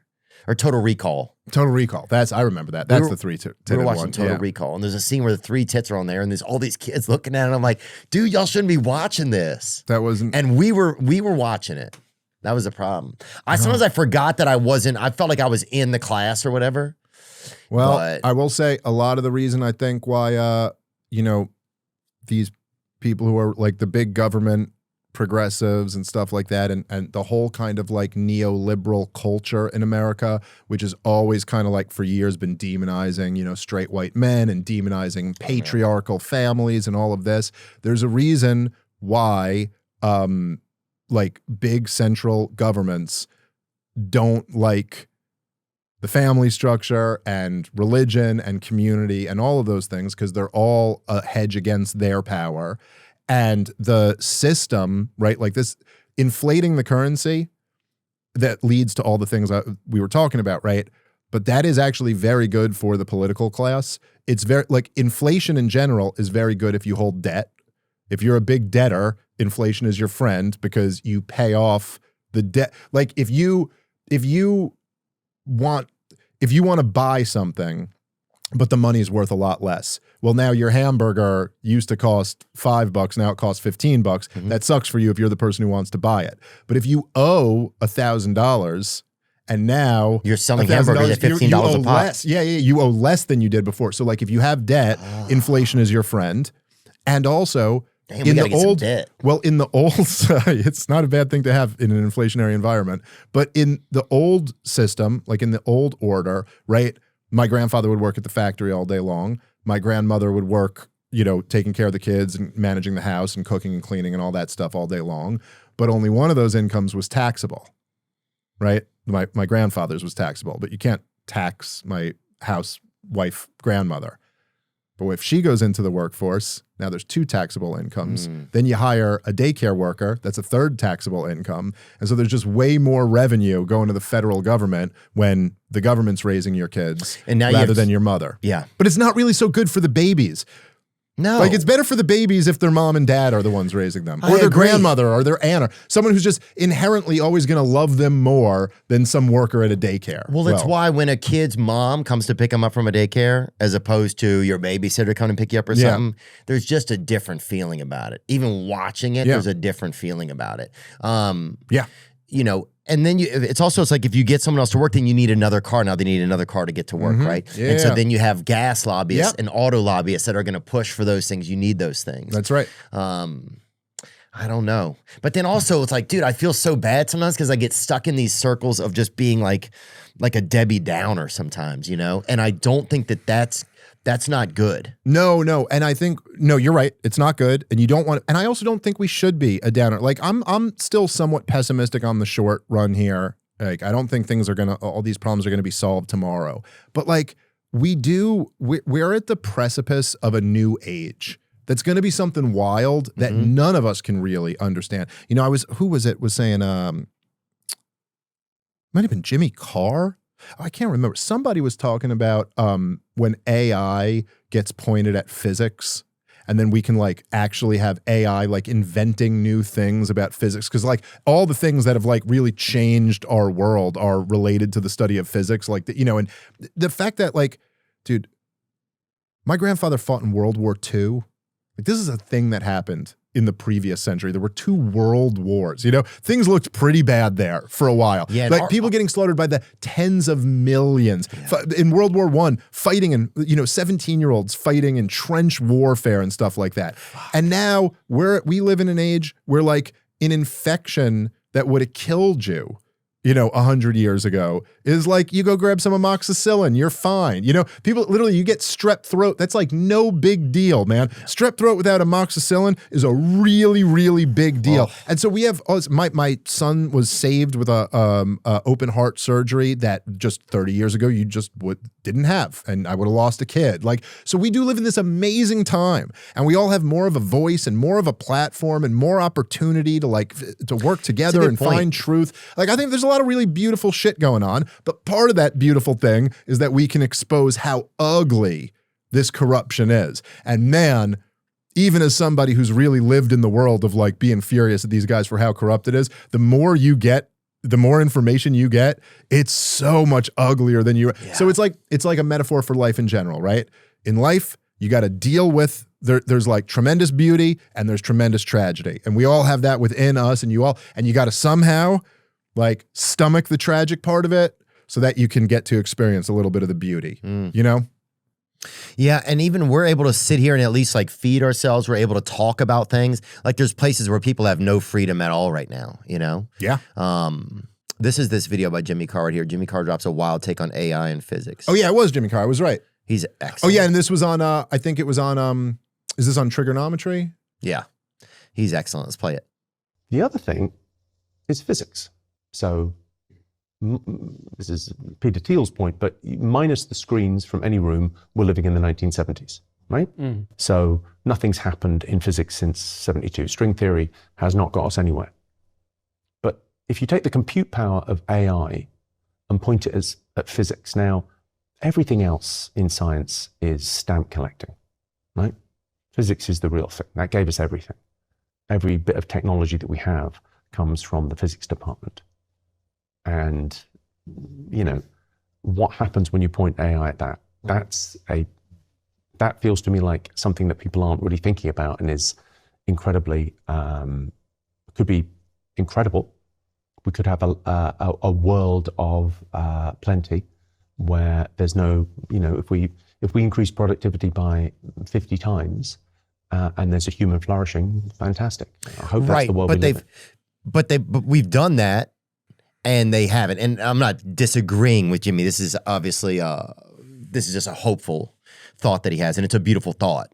Yeah, look, who knows? Or maybe the AI will become our overlords and we'll live in some terrible, but you know what? There's still that hope. And so then, you got to keep moving forward. And there were more hopeless times than this. Oh, for sure. People, and I do think that it's look, it's quite possible that we're going to come into an age where it's essentially impossible for politicians to propagandize their own citizenry. And it does seem like we're moving much closer to that. And that, what do you mean by that? Tell me a little bit more about it. Look, I mean, so what does propagandize their own citizenry mean? Well, look, just so to be clear. So living through, so in 2001, I was 18, right? I was born in 83. I was 18 in 2001. So you had 9/11. The whole country's totally traumatized. For all of 2002, we invaded Iraq in 2003. For all of 2002, they just laid out this war propaganda. And which was, the Israelis played their role, and the Israel lobby, of course, and Benjamin Netanyahu came and testified before Congress that, all this stuff. And Perez was a former prime minister of Israel, wrote an op-ed in the Washington Post. And Ehud Barak, Jeffrey Epstein's good friend, wrote an op-ed in the New York Times, all saying, Saddam Hussein has weapons of mass destruction, and if you overthrow him, blah. And they convinced Americans, they really convinced Americans that Saddam Hussein had or was building nuclear weapons, and he was friends with Osama bin Laden, and if we didn't go overthrow him, he was going to hand these nukes that he didn't have off to these terrorists who he wasn't friends with, and that they were going to nuke Kansas or something like that. How many times do we fall for the same fucking trick? But the thing is, everybody who people look to get their news, like the entire Republican base, they were getting their news from Bill O'Reilly and Sean Hannity, and Mark Levin, and these guys would just repeat the government propaganda over and over and over again. They were nothing other than, in effect, state propagandists, just repeating it. And then liberals looked to the New York Times, and Judith Miller was repeating the state propaganda, and her source was Chalabi, the same source that the neocons had, who, by the way, turned out to be like an Iranian spy, essentially. But regardless, they were able to,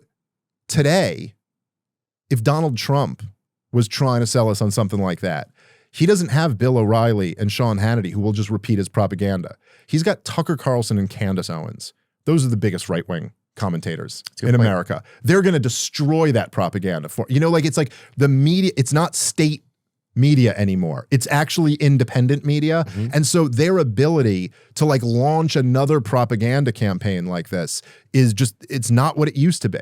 Yeah. And so I think that leads, this leads to the potential of a much better world. Yeah, I mean, even today when we're looking at the Venezuela thing, we can pull up clips of other people's thoughts and theories on it so we can get a bigger look at it. Yeah, that's right. And they actually have to kind of like face our ideas now. Like it's interesting, like even if you watch I get it a lot. They flip out about me, but like if you watch the way they flip out about Candace or the way they flip out about Nick Fuentes or Tucker Carlson or someone like that, it's like, but they have to flip out about him. In years prior, they would have just marginalized and ignored these guys. And they tried for a long time. They sure did. Well, they got Tucker fired from Fox News, right? They thought it doesn't matter. Help him. He's bigger. Yeah. He's bigger now. So what are you going to do? And then Nick Fuentes, what are you going to do? He's banned off everything, I mean, he's on, I guess, Twitter and Rumble. But so what are you going to do? And he's huge. He's bigger than ever, dude. He may be bigger than ever. You had him on your show. Yeah. How was that? What is he like? Is he big or is he small? He's not big. He's not a big guy. He's small. I mean, he's not like tiny, but he's not. Somebody said he rides a bike. Is that true or not? I did not see him on a bicycle. I can neither confirm nor deny. I believe he took an Uber to the studio. Someone said he rode a bike to. Listen, I'll be honest. He told me he took an Uber to the studio. I did not see with my own eyes how he got there. He could have not an Uber black. He could. It was certainly an Uber white. No, honestly, my impressions. I like Nick. And he seems like a fascinating cat. I mean, he's obviously fascinating. He's fast. People are fascinated by him. Well, he's brilliant and he's hilarious, which is already something that I just like that. I like funny people. He's fucking brave, dude. Well, he's definitely brave. And we have some pretty large areas of disagreement, I think. But I've always kind of believed like, okay, so then. It's just, maybe this is kind of like a little naive or something, but my attitude was always like, all right, so we got some areas of disagreement. So like, hey, let's talk about them. And let's kind of like, let's have more conversations and more debates and more, you know what I mean? And just, I think he gets a few things wrong, but then again, he gets some really major things right. And I think that this is part of the reason why they're all so scared of him. If you want to say that like Nick goes down a road of like racialism and even, it's not exactly that he like it's not that he like is praising Hitler and Stalin. He's saying some complimentary things about them or something like that. But if you want to say that like going down this road of like racialism and kind of revisionism about some brutal dictators in history, if you want to say, hey, that's wrong and that's off limits or something as like a cultural rule or a cultural norm, well, how the hell is the guy who's defending a genocide going to tell me that that's the case? You know what I mean? It's like, oh, you guys are going to tell me like, oh, Nick Fuentes is morally reprehensible, says the people signing the bombs that are going to drop on babies. I agree. Sorry. So you've lost that. It's just like, to me, it's like, that's over. You lose the ability to gatekeep this conversation. And now people like us will decide who the hell we want to talk to. And I decide Nick Fuentes is a very relevant, interesting person who I'd like to talk to. Yeah, I don't think there's anything wrong with talking to most people. That's what I think most of the time. Every now and then there'll be somebody like, I don't think I would talk to them.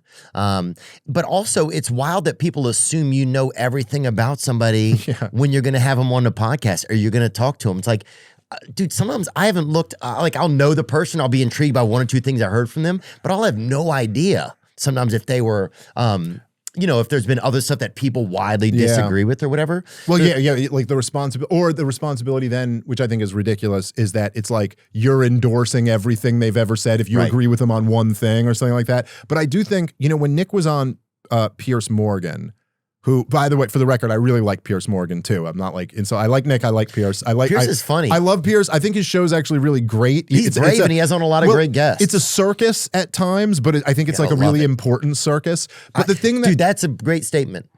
some of these things are circuses. But it's a really important circus when you talk about like podcasting or some of these types of interviews. It's like, well, he's had a ton of things. He had Wesley Clark debate Scott Horton. He had Norman Finkelstein debated Benny Morris. Like these like huge, very interesting debates with really brilliant people, you know, and but anyway, so when Nick was on, it was almost like there was the conversation that was going on. They're both speaking past each other completely. It's almost like Pierce does not understand the phenomenon that this kid is. But to me, the more meta, like kind of analysis of it, like what was going on there is that what I think what Nick represents in a lot of ways is, okay, there's been now in the country for at least 30 years, maybe a little more than that, really exploded in the last 15 years. There's been this attempt by every single institutional force to police what Americans are allowed to say by shaming people as racist, sexist, anti-Semitic, all these isms. And look, you know, because the funny thing about someone like Nick is people will make the point, they'll be like, well, look, you could criticize Israel without criticizing the Jews. And you're like, yeah, hey, I do that every day. And you know what I get called for it by Mark Levin? A Nazi. Yeah. So it doesn't matter. So what Nick, in a way, to me at least, represents is a big fuck you to that whole game. I reject that whole paradigm. If you're not going to police me by calling me sexist, racist, or anti-Semitic, because I say I am all those things. Right. So now what? Now what are you gonna do? So if you come at Nick the way Pierce did, where you go, let me play a clip of you. That's horrible what you said right there. I think you're a bigot. And he'll go, yeah, fuck you. I am. Whereas when I talk to Nick and I go, all right, dude, listen, I think shutting conversation down with accusation of bigotry is fucked up. But what do you actually believe here? He actually opens up and gives you a much more nuanced take. And like, no, is he a few clicks to the right of me? Definitely. And he's a sensationalist though too. Sure. And there's a lot of sarcasm in all of that. If I could see him being a conductor, or I could see him being the guy at the circus who's like dealing with all the animals, he would be perfect at that. And I say that respectfully because he's good at doing it all himself, right? Well, but you have to have those moments that are bonkers out there, or that seem bonkers to people. Yeah, absolutely. I also just think, like, it's like from doing stand-up comedy, so, I know you know too, it's like you develop a bit of an eye for talent. And that doesn't even mean, like, it's not a question of whether, like, you agree or disagree or whether they're your favorite comic or not your favorite comic. Like, but you could love really edgy, really filthy comedy, and you'd still go, Nate Bargatze's a beast of a talent. You know what I mean? Like, you just recognize talent. Yes. He's very good at what he does. And Nick's ability, like, just as a broadcaster, his talent is, like, legendary. I mean, he's second to none. Maybe there are some tied with him, but like Tim Dillon's ability to just rant into a camera, Nick Fuentes has that level of ability. And so there is a part of it too where you watch all of these guys freak out, but you're like, look, man, the kid's really good at what he does. He represents a lot of people. He was deplatformed for having views that actually a lot of people have. And also there's nuance to a lot of this shit. I think that being racist. And where was he deplatformed from? From YouTube? Yeah, YouTube. He was kicked off Twitter. He was kicked off like everything at one point. I'm not sure what he's back on now. Yeah, but and I don't know a lot of the stuff that he's, I don't know a lot of the things that he said. I mean, I know I've heard him say the N-word. I've heard him say he's definitely said that. Some other stuff, but some of those N-word clips go hard, dude. I'll be honest with you. And some of them I've seen black people loving them, do mashups and loving them. Well, there's always been something weird. There's always been a real weird dynamic about how being offended by words or jokes or words is such a white chick thing, but they project that onto black people. But actually black people, because I've known a few of them, are like the least offended people ever. Like, it's just, so there's a weird dynamic there too. Also though, and I'll say, maybe this will be a real controversial thing to say at the end, but I do think that we've lived under a world order for a long time where being a bigot is the worst thing in the world. It's like the worst thing you can be is racist, and part of that is because that, you know, we live in the world order that defeated the Nazis. And so the biggest villain of all time is viewed as the racist, and the greatest liberator of all time are viewed as the anti-racist. And the biggest villain in the religion of modern America, like the devil is Adolf Hitler and Jesus is Martin Luther King. That's kind of like the way popular, you know, the culture is constructed. I think that there is actually a lot more nuance to bigotry, and that everybody has a bit of bigotry in them. But I think that America, it is true to some degree that Americans have been replaced by immigration policy from their government. America went from being a 90% majority white Christian country to now being, it's like in the 50s%, and may even be a majority minority country in the next couple decades. And then white people might ultimately be a minority in this country going forward. And the mainstream media demonized whites. This was done against the will of the domestic population. No, there was never a referendum on open borders and massive racial change in America because it would have failed. No, the country wouldn't have supported it. And there is going to be a group of people, not just white people, but there are going to be a group of people who wish that America remain majority white.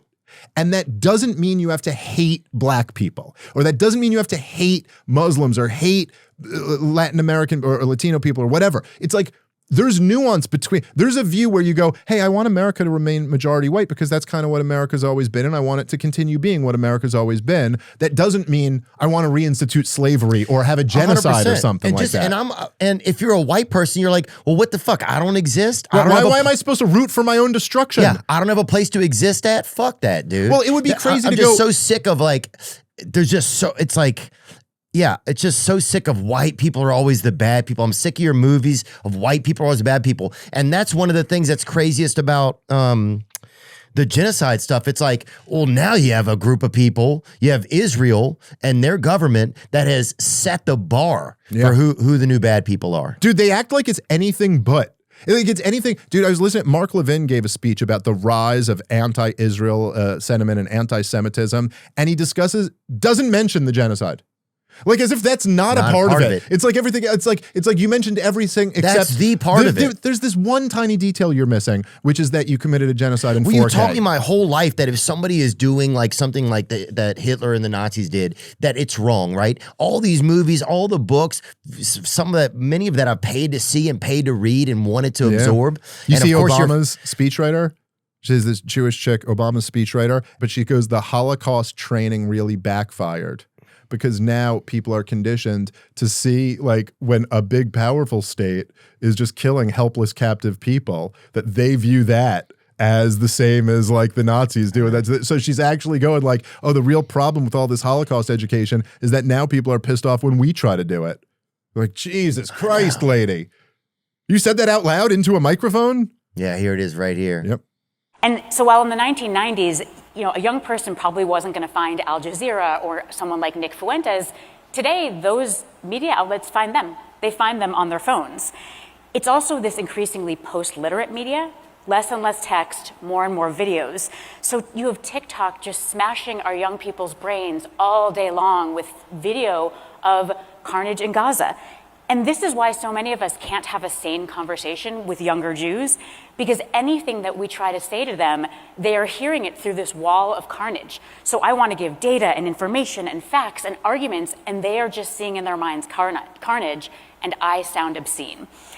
And, you know, I think... Yeah, that's right. We see the dead babies. And that, believe it or not, these dead babies are having an effect on people, Theo. I know. People are feeling feelings. Who would ever have thought? When we witness children being tortured to death by the tens of thousands, we think about that. And your bullshit propaganda doesn't work as well. Yeah, I don't want to... This next part is actually the craziest part. I don't want to pause it, Ms. Hurwitz, and hear about the statistics at the moment. Which, by the way, it's not even like she has a statistical argument I know, to make. but they try to build a graph. No, it's or more. something. It's more like I see. I've seen thousands of images of dead kids, and then you're calling me a bigot.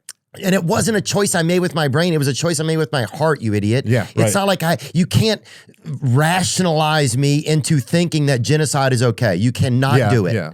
I don't care how many graphs or people you interview or someone, you cannot do it. It's not in here. It's in here. That's Dude. how I know it's wrong. Yeah, come on. Let's go. Man. Let's play a little more. The very smart, I think, bet that we made on Holocaust education to serve as anti-Semitism education, in this new media environment, I think that is beginning to break down a little bit. Because, Holocaust education is absolutely essential. But I think it may be confusing some of our young people about anti-Semitism because they learn about big, strong Nazis hurting weak, emaciated Jews. And they think, oh, anti-Semitism is like anti-black racism, right? Powerful white people against powerless black people. So when on TikTok all day long they see powerful Israelis hurting weak, skinny Palestinians, it's not surprising that they think, oh, I know, the lesson of the Holocaust is you fight Israel. You fight the big, powerful people hurting the weak people. Yeah. Well, yeah. Yes, and a real. captive people, a people who can't leave, don't have the option to go anywhere. Imagine you can't even leave. Yeah, like that's a big part of it. But it is It's like Saw. It's like a huge game of fucking Saw. But it is amazing just to me that she said that out loud and didn't think to herself, oh, huh. That's the scary part. Like, man, if I just looked at this from the other perspective, yeah, what I'm saying is that, like, oh, we're actually against holocausting powerless people. It feels sociopathic almost to be like, oh, yeah, I don't know. I don't know, man. Yeah, it sure does. Sociopathic is a good way to put it. Yeah, I mean, I think it's like, she's talking about the topic of all of this shit, whether it's Charlie Kirk's letter to Netanyahu or that conversation or the guy at CBS News or like any of it. The topic of all of them is we're losing. How do we get back to winning? So like at least they're acknowledging that like shit, this just isn't working anymore, man. And I do think there's something beautiful to it, man. I think there's something beautiful where like even just you just making the point that you just made where you're like, look, this isn't something in my head, this is something in my heart. I just saw a child being tortured to death. I'm not okay with this. And when I say tortured to death, I just mean like tortured to death. You're a building right. crumbling on them as their bones crush and they cry out and no one comes to save them. It's pretty bad. And then Ben Shapiro could come up with all his fancy arguments in the world, but the audience is looking at that and going, I'm not with you on that. But just how are you still creating an? I don't understand how somebody could still be creating an argument. I think that's where the weird disparity comes in. Like I can't even, I mean, yes, I make a lot of poor choices in my life, and I've done a lot of things that are not great. But yeah, I don't understand how you could just think that that's okay. You got 0 supported genocides on your track record, though, so that's good. Yeah. That's true. That's a good point. Thanks so much, Dave, for stopping by, dude. Dude, absolutely. Anytime, man. I appreciate it, man, so much. Great to start the year off with you. Yeah, I'm hopeful that 2026 will bring in good things. I will say this.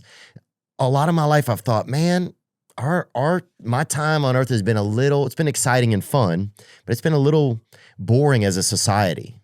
Like as a time period in America, it's been like just kind of a comfortable time. And man, it's just in a couple years that's changed a lot. It's gotten real interesting. But yeah, I'm excited. I like being alive during these times. I'm excited to see where everything goes. And I love like the relationship we get to have like with our audience. Like we kind of all go through this together and we're kind of all like, yo, did you see that? That was crazy. And it's crazy. I enjoy it. Yeah, I mean, whenever Charlie Kirk got shot, I was texting people and like other podcasts and stuff like, stay alive, dude, Or like if I have a tough question, I can call you and ask you about it. I'm like fucking bothering this father out there in fucking Jersey. You're never bothering me, dude. I love talking to you. But yeah, man, thanks so much. I'm curious to see what Candace has for dinner for us. Ooh, I can't wait. Yeah. All right, thanks so much, Dave. You're the man, dude. All right, peace, buddy. Now I'm just floating on the breeze, and I feel I'm falling like these leaves. I must be cornerstone. Oh.